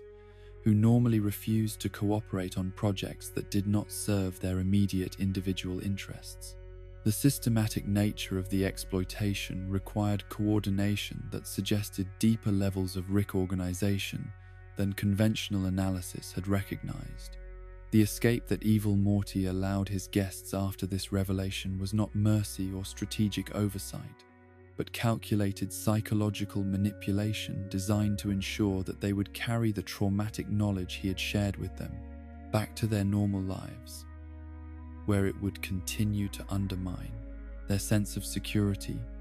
and their faith in the relationships that had previously provided them with meaning and purpose. The portal hacking that evil Morty had accomplished represented technological achievement that exceeded anything Rick Science had previously produced, demonstrating capabilities that suggested access to knowledge and resources from beyond the central finite curve or unprecedented synthesis of information gathered from multiple Rick victims. The casual manner in which he had compromised systems that Rick considered absolutely secure revealed the extent of his preparation for the operations that would follow. The test that Rick performed by sending evil Morty's guard through the hacked portal confirmed the lethality of the trap, while also revealing Rick's continuing inability to accept that he might encounter opponents whose capabilities exceeded his own. The death of the guard served evil Morty's purposes by demonstrating his willingness to sacrifice subordinates, while also eliminating potential security vulnerabilities that might have compromised his future operations. The announcement that evil Morty broadcast throughout the Citadel after his guest's departure was designed to create maximum panic and confusion, while also forcing the population to confront the reality that their assumed safety and security had been illusions maintained through systematic deception and technological manipulation. The simple command for everyone to remain in place transformed routine administrative instruction into existential crisis that would facilitate the mass destruction that would follow. The portal gun hacking that evil Morty had implemented throughout the Citadel represented comprehensive sabotage of the transportation systems that connected Rick's civilization to the broader multiverse, but it also served the practical function of providing power sources for the dimensional drive modifications that would be necessary for breaching the central finite curve. The deaths that resulted from failed escape attempts provided both psychological pressure and energy resources for his ultimate operation. The portal fluid drainage that evil Morty conducted simultaneously with the mass portal failures represented systematic resource acquisition that would provide the exotic matter necessary for powering dimensional barrier manipulation, but it also eliminated any possibility for conventional escape or resistance from Citadel populations who might otherwise have attempted to flee or organize opposition to his revolutionary transformation of their reality. The confrontation at the Dimensional Drive facility provided evil Morty with optimal conditions for the final revelation of his cosmic perspective and ultimate objectives, while also creating dramatic setting for the philosophical education that would transform at least one member of his audience, from passive victim of Rick manipulation to active participant in resistance against systematic oppression and reality control. The explanation of the central finite curve that evil Morty provided to Morty represented comprehensive education in multiversal politics and the true nature of Rick authority that no previous educational experience could have supplied, but it also served the strategic function of recruiting potential ally whose psychological development and moral evolution might prove useful for future operations beyond the barriers that confine their current existence. The psychological analysis that evil Morty offered regarding Rick motivation and behavior patterns demonstrated sophisticated understanding of the trauma and insecurity that drove Rick authoritarianism, while also revealing the systematic nature of the oppression that characterized Rick-dominated realities. The insight he provided transcended individual psychology to encompass cosmic-scale patterns of domination and resistance that affected infinite populations across unlimited dimensions. The philosophical framework that evil Morty presented for understanding evil and resistance challenged conventional moral categories, while also providing alternative perspective on questions of justice and liberation that could justify actions that transcended normal ethical limitations. The redefinition of evil as natural response to systematic oppression rather than inherent character flaw represented sophisticated rationalization for revolutionary violence that would follow. The Operation Phoenix sabotage that evil Morty had prepared represented perhaps his most sophisticated technological achievement as it required complete understanding of Rick consciousness transfer systems, while also developing methods for redirecting those systems to serve purposes completely contrary to their original design. The transformation of immortality technology into instruments of mass destruction demonstrated engineering capabilities that exceeded anything individual Rick intelligence should have been able to achieve. The flooding of the Citadel with hacked portal fluid created catastrophic conditions that served multiple strategic functions simultaneously, providing energy sources for dimensional barrier manipulation, while also eliminating opposition and creating dramatic spectacle that would serve as permanent reminder of the consequences that followed resistance to evil Morty's authority and revolutionary vision. The harvesting of Rick and Morty consciousness for powering the dimensional drive represented ultimate expression of evil Morty's transformation from victim to predator, as he employed the same systematic exploitation and disregard for individual welfare that had characterized Rick's treatment of alternate versions of himself. The irony of using Rick bodies and minds as fuel for his escape from Rick-dominated reality was not lost on him, but provided satisfaction rather than moral concern. The offer that evil Morty extended to Morty to accompany him beyond the central finite curve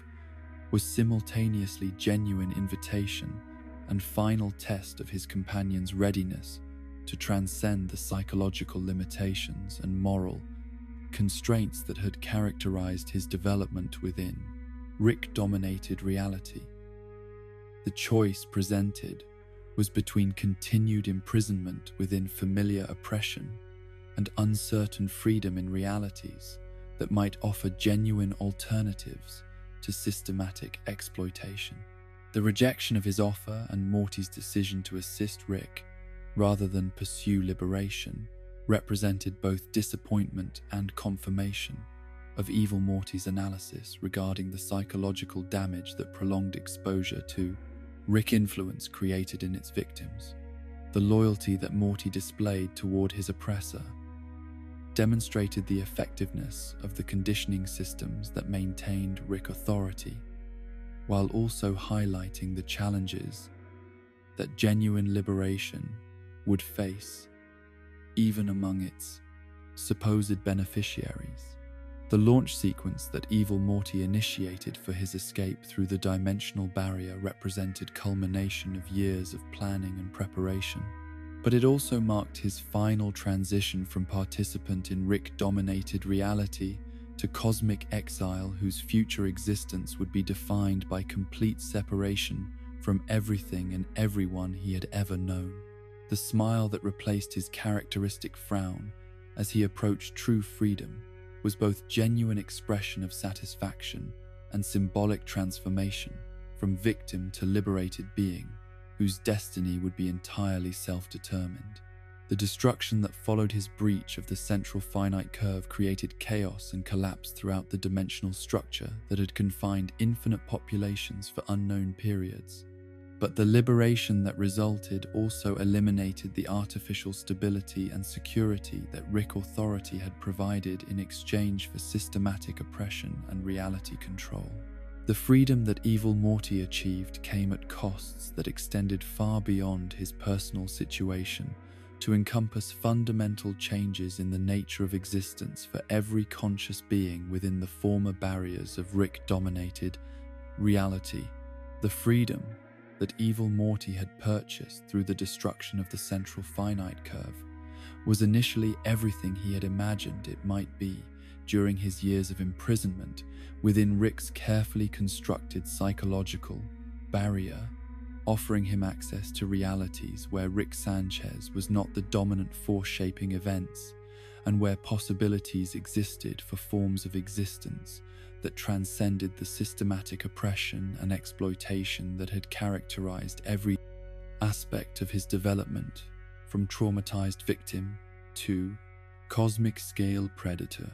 The base of operations that evil Morty established in the unrestricted multiverse represented his first attempt to create living space that reflected his own preferences and priorities, rather than serving strategic functions in ongoing conflicts with Rick authority, but the isolation and autonomy he had achieved also created new forms of psychological challenge that his years of focused rebellion had not prepared him to address effectively. The dimensions beyond the central finite curve contained forms of consciousness and civilization that operated according to principles completely alien to anything evil Morty had encountered during his existence within Rick-dominated reality, providing him with educational opportunities about alternative approaches to power, knowledge, and social organization, while also highlighting how thoroughly his own development had been shaped by the specific pathologies of Rick psychology and Rick-Morty relationship dynamics. The technologies that evil Morty discovered in these unrestricted realities exceeded even Rick-level science in their sophistication and capabilities, but they also revealed that Rick's assumption of intellectual superiority had been maintained only through careful exclusion of dimensions where his abilities would have been considered ordinary or even primitive by local tames standards.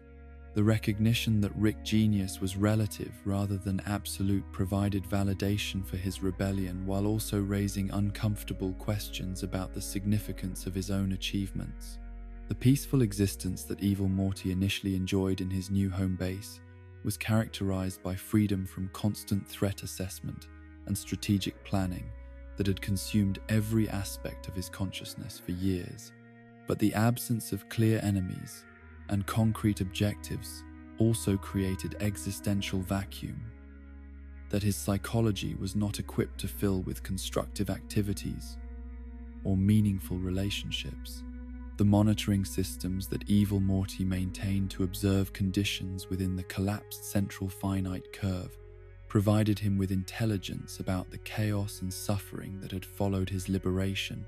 but they also served psychological functions by allowing him to observe the consequences of his choices without accepting responsibility for addressing problems that his actions had created for innocent populations. The disturbances that began affecting his branch of the multiverse were initially subtle and easily dismissed as random fluctuations in dimensional stability,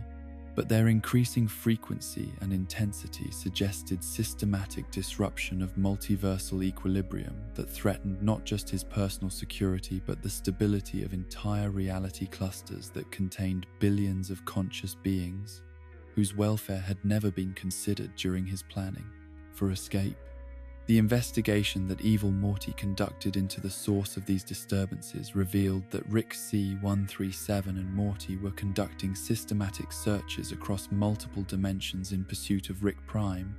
using methods that created cascading effects throughout the dimensional structure that had been destabilized by the destruction of the central finite curve. The irresponsible approach they were taking to their hunt demonstrated continued inability to consider consequences that extended beyond their immediate objectives. The recognition that his hard-won freedom was being compromised by the actions of beings he had left behind in the collapsed remnants of Rick-dominated reality created frustration and anger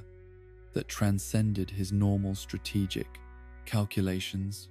forcing him to choose between accepting continued disruption of his existence and involving himself once again in conflicts with Rick authority that he had hoped to leave behind permanently. The decision to intervene directly in Rick C-137's activities represented fundamental compromise of the isolation and autonomy that had motivated his entire campaign against Rick authority. But the alternative was accepting that his escape from Rick-dominated reality had been meaningless if Rick actions could still affect his welfare and security, regardless of the dimensional barriers that separated them. The confrontation that evil Morty initiated with Rick C-137 was conducted with characteristic psychological sophistication, combining genuine frustration about the disruption of his freedom with strategic calculation about how to resolve the problem with minimal ongoing involvement in Rick affairs. The casual display of his continued superiority over Rick capabilities served both practical and psychological functions by establishing clear boundaries while also satisfying his need for validation. The explanation that evil Morty provided about the dimensional disturbances was designed not just to educate Rick about the consequences of his actions, but also to demonstrate that evil Morty's understanding of multiversal mechanics exceeded anything Rick had achieved during his years of commune. Interdimensional travel. The scientific lecture masked psychological warfare intended to reinforce Rick's intellectual inferiority while providing practical solution to immediate problems. The assistance that evil Morty provided to improve the efficiency of Rick's hunt for Rick Prime was motivated not by altruism or concern for Rick's welfare, but by strategic recognition that helping Rick achieve his objectives quickly was the most effective method for eliminating ongoing disruption of evil Morty's freedom and security. The cooperation was entirely instrumental and limited to achieving specific, practical outcomes. The decoy of Rick Prime that Rick C-137 encountered as a result of evil Morty's guidance was not accidental discovery, but carefully orchestrated test of Rick's capabilities and psychological responses under conditions of apparent success, followed by devastating disappointment. The trap that Rick Prime had prepared demonstrated sophistication that exceeded even evil Morty's expectations, while also revealing the true scope of the threat that Rick Prime represented. The decision by evil Morty to accompany Rick C-137 and Morty to their confrontation with Rick Prime was motivated not by concern for their welfare or desire to assist their mission, but by recognition that Rick Prime possessed weapons and capabilities that could threaten even beings who had escaped beyond the central finite curve. The Omega device that Rick Prime controlled represented existential threat that transcended the boundaries between Rick-dominated reality and the broader multiverse. The alliance that formed between evil Morty and Rick C-137 during their approach to Rick Prime's stronghold was temporary and strategic rather than based on genuine trust or shared values, representing practical cooperation between beings whose objectives happened to align despite their fundamentally different philosophies and motivations. The partnership would last only as long as their interests remained compatible. The base that Rick Prime had established for his multiversal operations exceeded even the Citadel in its technological sophistication and defensive capabilities, representing the culmination of decades or centuries of resource accumulation and technological development by someone whose capabilities and ruthlessness had been refined through systematic exploitation of infinite realities and conscious beings. The battle that ensued when evil Morty, Rick C-137, and Morty confronted Rick Prime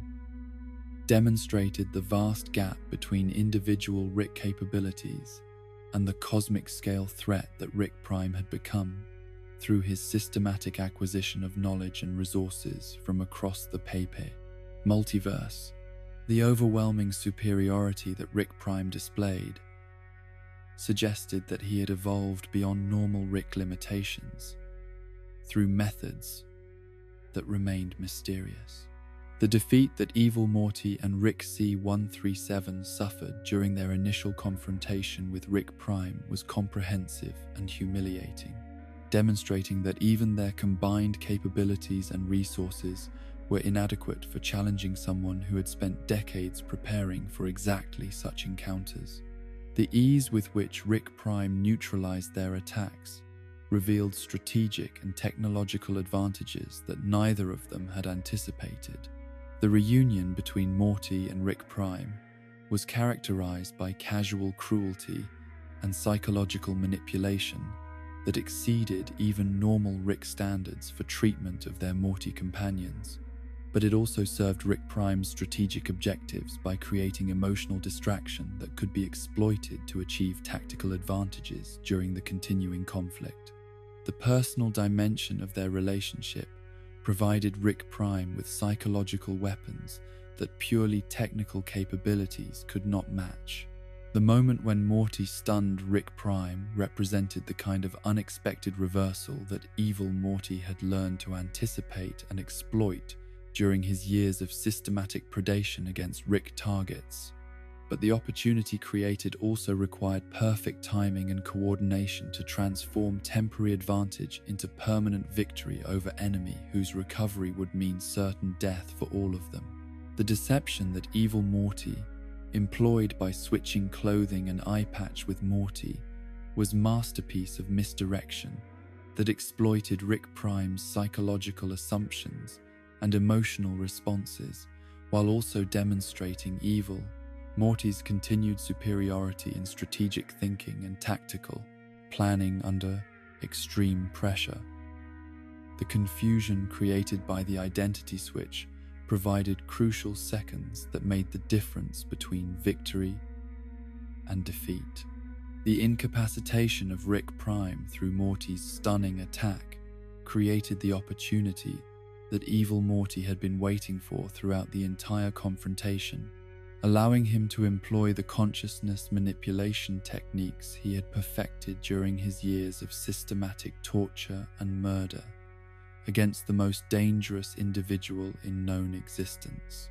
The brain scan that followed would provide him with knowledge and capabilities that exceeded anything he had previously possessed. The offer that Rick Prime made to evil Morty during the brain scanning process was both recognition of evil Morty's superiority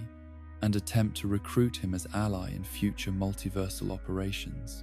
But the casual dismissal that evil Morty provided revealed his complete understanding of his own capabilities relative to everyone else involved in the conflict. The confidence with which he rejected partnership demonstrated psychological evolution that had transcended need for validation or external approval. The knowledge that evil Morty extracted from Rick Prime's consciousness encompassed not just technical specifications for advanced weapons and dimensional manipulation systems, but also comprehensive intelligence about multiversal politics and the locations and capabilities of other cosmic-scale threats that might affect his future security and freedom. The information represented strategic advantage that would prove crucial for maintaining his independence. The deletion of Rick Prime's Operation Phoenix backups was accomplished with surgical precision that ensured permanent elimination of the threat, while also demonstrating evil Morty's sophisticated understanding of Rick, immortality technologies, and their vulnerabilities. The complete destruction of Rick Prime's consciousness transfer systems guaranteed that his death would be final rather than temporary setback. The decision to revive Rick C-137 and allow him to complete the execution of Rick Prime was motivated not by mercy or concern for Rick's psychological needs, but by strategic recognition that Rick's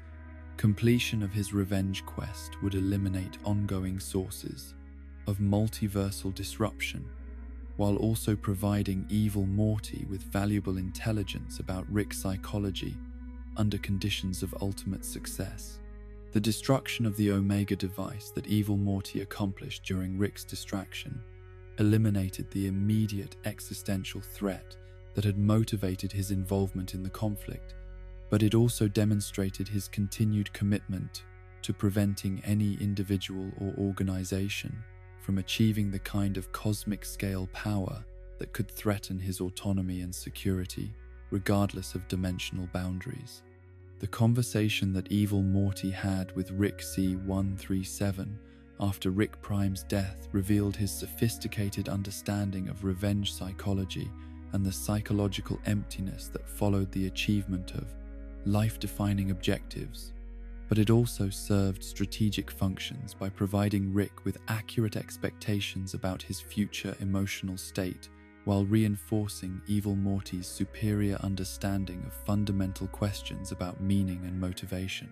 The observation that evil Morty made about the invariable emptiness that followed successful revenge was based not on philosophical speculation, but on comprehensive empirical data gathered through years of observing Rick behavior under various conditions of success and failure. The accuracy of his prediction about Rick's emotional response demonstrated psychological insight that exceeded anything that normal empathy or intuition could provide. The blueprints of the Omega device that evil Morty briefly displayed served both practical and psychological functions, demonstrating his acquisition of Rick Prime's most dangerous capabilities while also establishing clear threat to Rick C-137 and anyone else who might consider challenging his authority or interfering with his continued freedom and autonomy. The warning that evil Morty provided about his ability to end the Rick experiment represented both factual statement about his current capabilities and strategic communication designed to establish clear boundaries around his tolerance for future interference from Rick-related sources. The casual manner in which he discussed cosmic-scale genocide revealed psychological transformation that had eliminated normal moral constraints on his behavior. The theory that evil Morty might have been manipulating events across multiple realities and timelines was supported by circumstantial evidence about his capabilities and strategic sophistication, but it also reflected the paranoid thinking that characterized beings who had achieved cosmic-scale power and found themselves unable to trust anyone whose motivations and capabilities remained partially unknown. The possibility that evil Morty had orchestrated Rick C-137's entire quest for revenge as part of broader manipulation campaign would represent strategic thinking that transcended normal categories of planning and foresight, but it would also be consistent with the psychological profile of someone who had evolved beyond normal human limitations through years of systematic predation and reality manipulation. The question of whether evil Morty had been responsible for the deaths of Diane across infinite realities, it remained unanswered, but represented the kind of cosmic-scale atrocity that his capabilities and psychology would have made possible, while also providing explanation for patterns of trauma and response that characterized Rick development across multiple dimensions. The eye patch that evil Morty continued to wear, despite his apparent lack of need for remote control capabilities, suggested either ongoing technological functions that remained secret or psychological attachment to symbols of his Bashan, transformation from victim to predator that transcended purely practical considerations about operational requirements. The departure that evil Morty made after completing his objectives represented return to the isolation and autonomy that had motivated his entire campaign against Rick authority, but it also marked his transition from active participant in multiversal conflicts to cosmic exile, whose future actions would be determined entirely by his own preferences and psychological needs, rather than external threats or strategic necessities. The stage was set for evil Morty's continued existence as perhaps the most dangerous individual in the unrestricted multiverse, possessing capabilities that exceeded those of any known threat, while also maintaining complete freedom to pursue objectives that remained mysterious to everyone except himself, creating ongoing uncertainty about whether his future actions would serve broader interests or purely personal preferences that might prove incompatible with the welfare of conscious beings throughout infinite realities. The comprehensive analysis of evil Morty's transformation from traumatized victim to cosmic-scale predator reveals intellectual capabilities and strategic sophistication that transcend normal categories of genius or exceptional ability, suggesting that his development was not simply the result of enhanced intelligence, but represented fundamental evolution beyond the psychological and moral limitations that constrain ordinary conscious beings throughout the multiverse. The technological innovations that evil Morty achieved during his campaign against Rick authority exceeded anything that individual Rick genius had produced,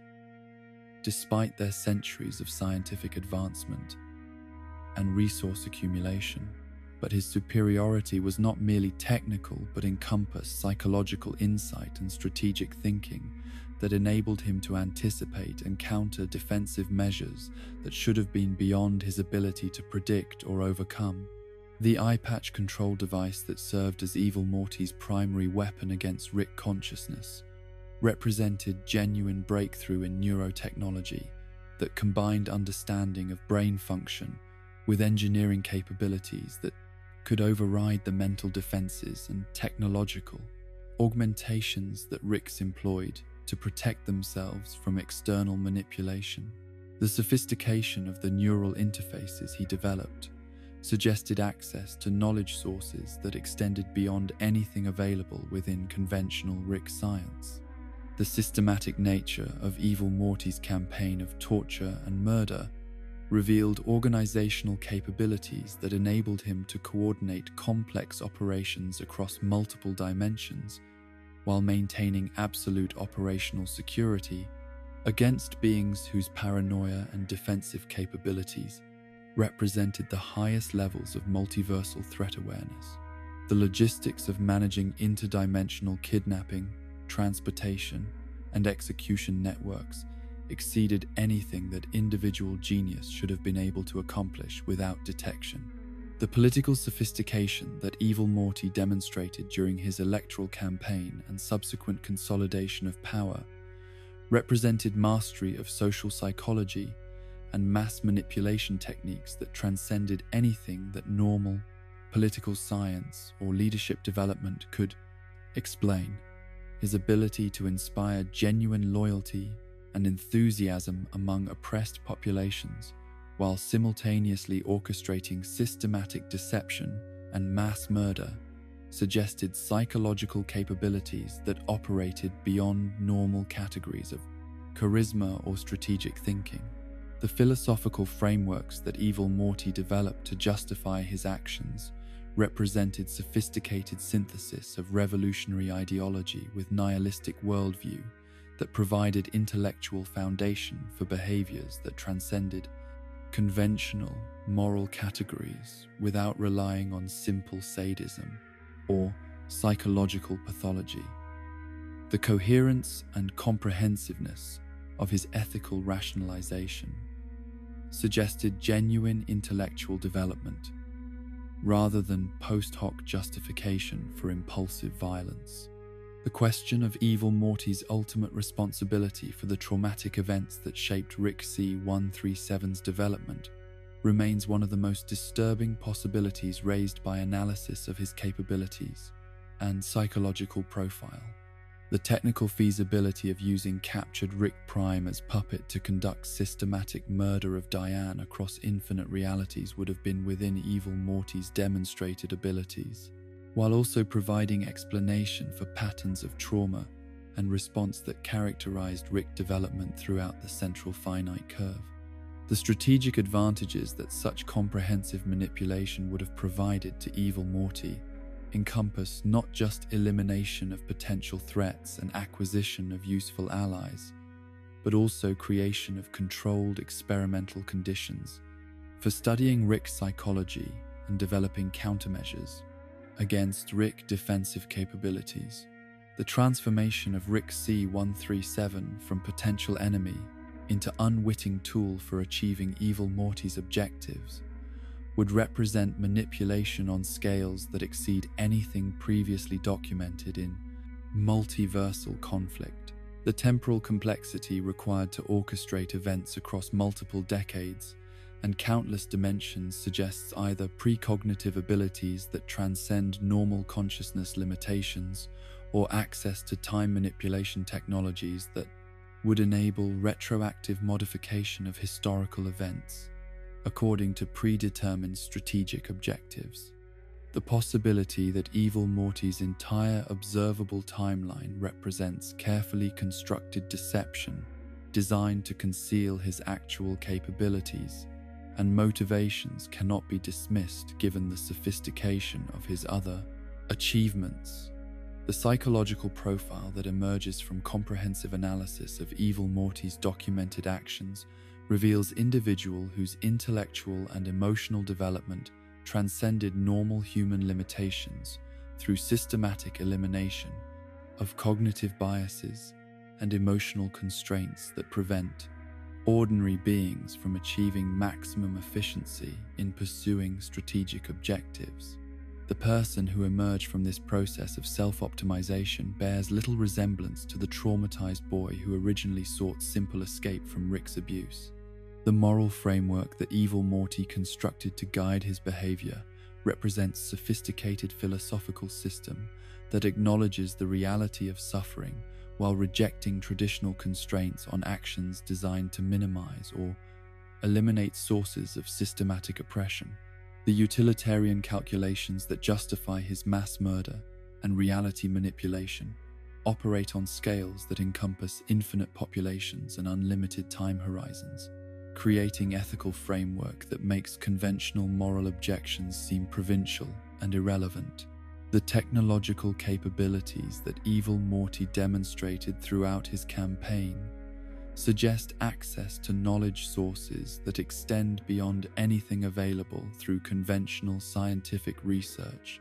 or even systematic theft of Rick Woe. Intellectual property, the innovations he achieved in consciousness, manipulation, dimensional engineering, and reality modification represent genuine advances that push the boundaries of what multiversal science had previously considered possible. The strategic thinking that enabled Evil Morty to anticipate and counter Rick defensive measures suggests either comprehensive understanding of Rick's psychology that exceeds what systematic observation and analysis could provide, or access to intelligence sources that transcend normal categories of surveillance and information gathering. The predictive accuracy he demonstrated in planning complex operations indicates capabilities that approach prescience in their precision and scope. The organizational systems that Evil Morty developed to coordinate his multidimensional operations required leadership and management capabilities that could inspire absolute loyalty among subordinates while maintaining perfect operational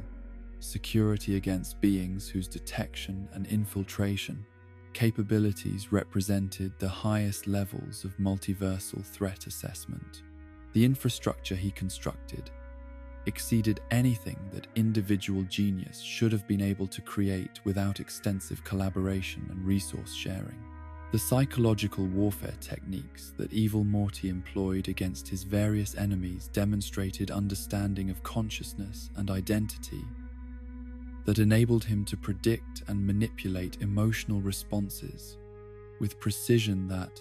transcended normal categories of empathy or insight. The systematic destruction of Rick's psychological defenses required knowledge of trauma and recovery processes that exceeded anything available through conventional psychological research or clinical experience. The escape that Evil Morty achieved through destruction of the central finite curve represented not just technological triumph, but also philosophical victory over the fundamental assumptions that had governed existence within Rick-dominated reality.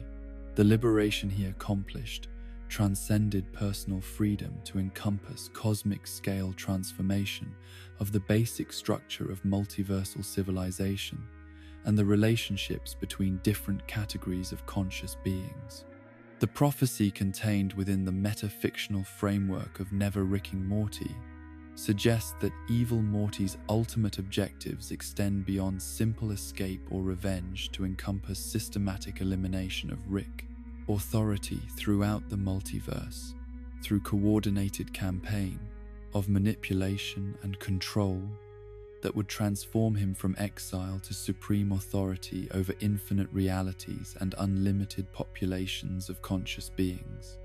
The army of controlled Ricks and other beings that this prophetic vision revealed represents logical extension of Evil Morty's demonstrated capabilities in consciousness, manipulation, and strategic organization. suggesting future operations that would dwarf his previous achievements in their scope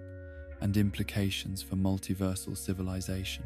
The transformation of his former oppressors into tools for cosmic-scale domination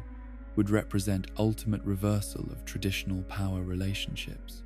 The weapons and resources that such comprehensive control over Rick populations would provide to evil Morty encompass not just advanced technology and scientific knowledge, but also organizational capabilities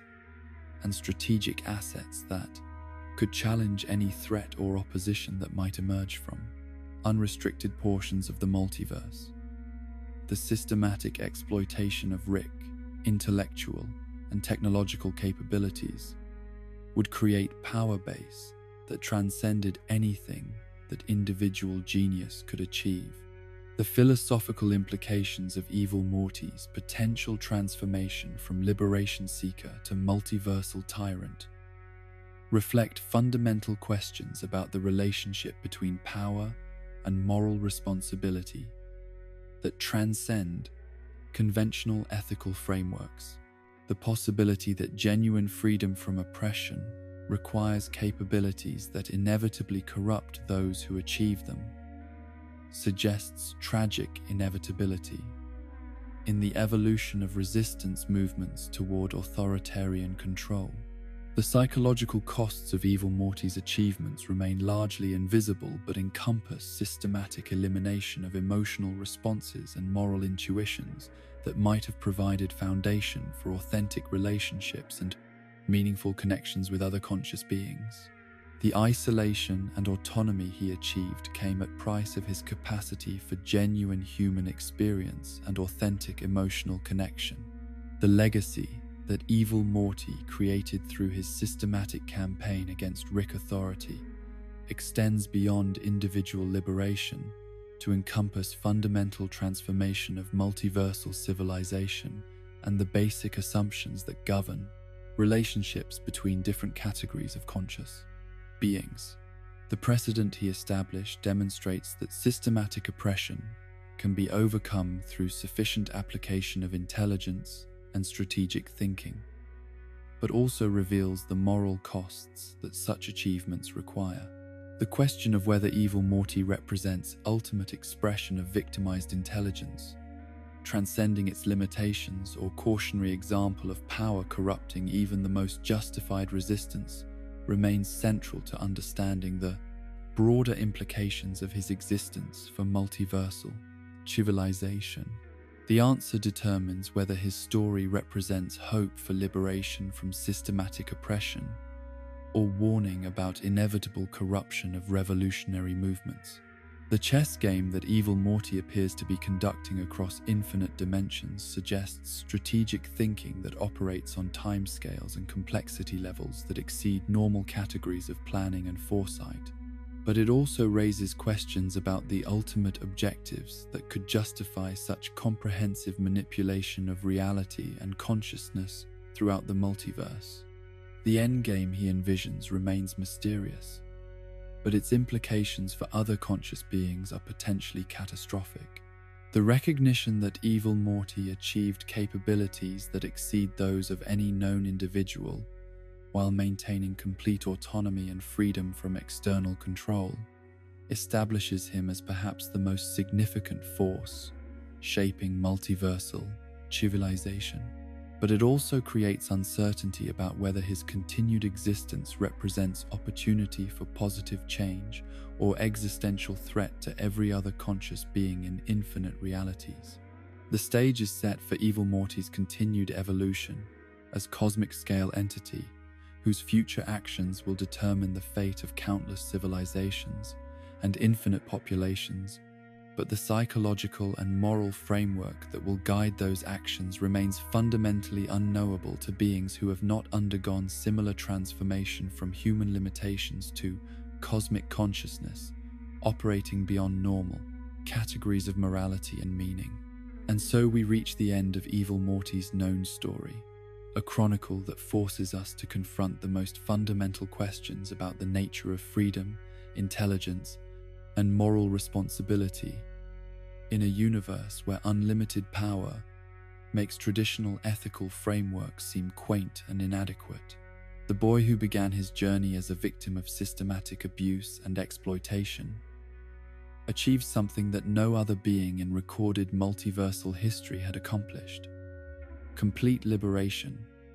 from the constraints and limitations that confined his existence to patterns predetermined by forces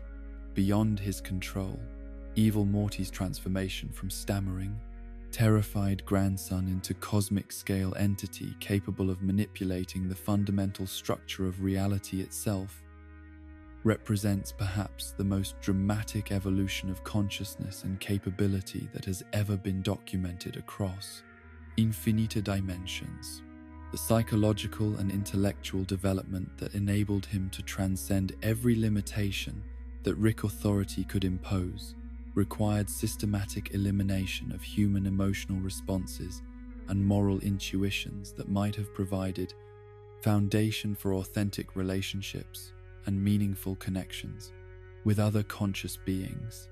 The freedom that Evil Morty achieved through his systematic campaign of torture, murder, and reality manipulation came at costs that extended far beyond the immediate victims of his violence to encompass the complete destruction of his capacity for normal human experience and emotional connection.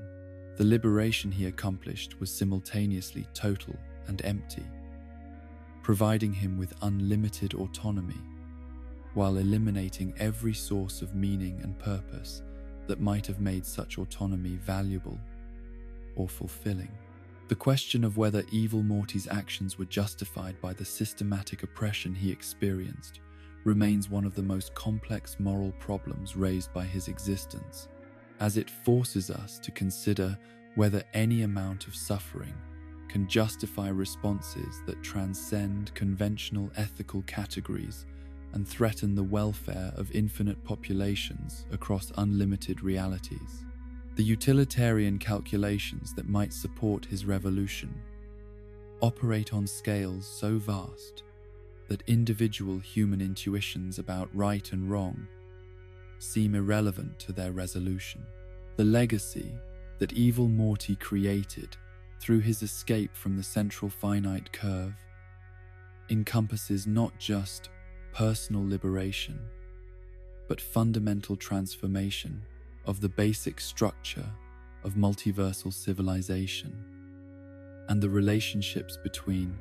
different categories of conscious beings.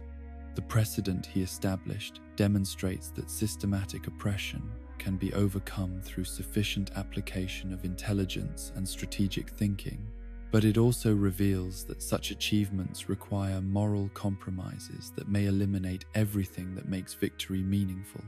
The psychological profile that emerges from comprehensive analysis of Evil Morty's documented behavior reveals someone whose intellectual development transcended normal human limitations through systematic elimination of cognitive biases and emotional constraints that prevent ordinary beings from achieving maximum efficiency in pursuing strategic objectives. The person who emerged from this process of self-optimization bears little resemblance to the frightened boy who originally sought simple protection from Rick's casual cruelty and systematic exploitation. The capabilities that Evil Morty demonstrated throughout his campaign against Rick authority suggest access to knowledge and resources that exceed anything available through conventional scientific research or even systematic theft of advanced technology from the most brilliant minds in known existence. The innovations he achieved in consciousness, manipulation, dimensional engineering, and reality modification represent genuine advances that push the boundaries of what multiversal science had previously considered possible or desirable. The strategic thinking that enabled Evil Morty to anticipate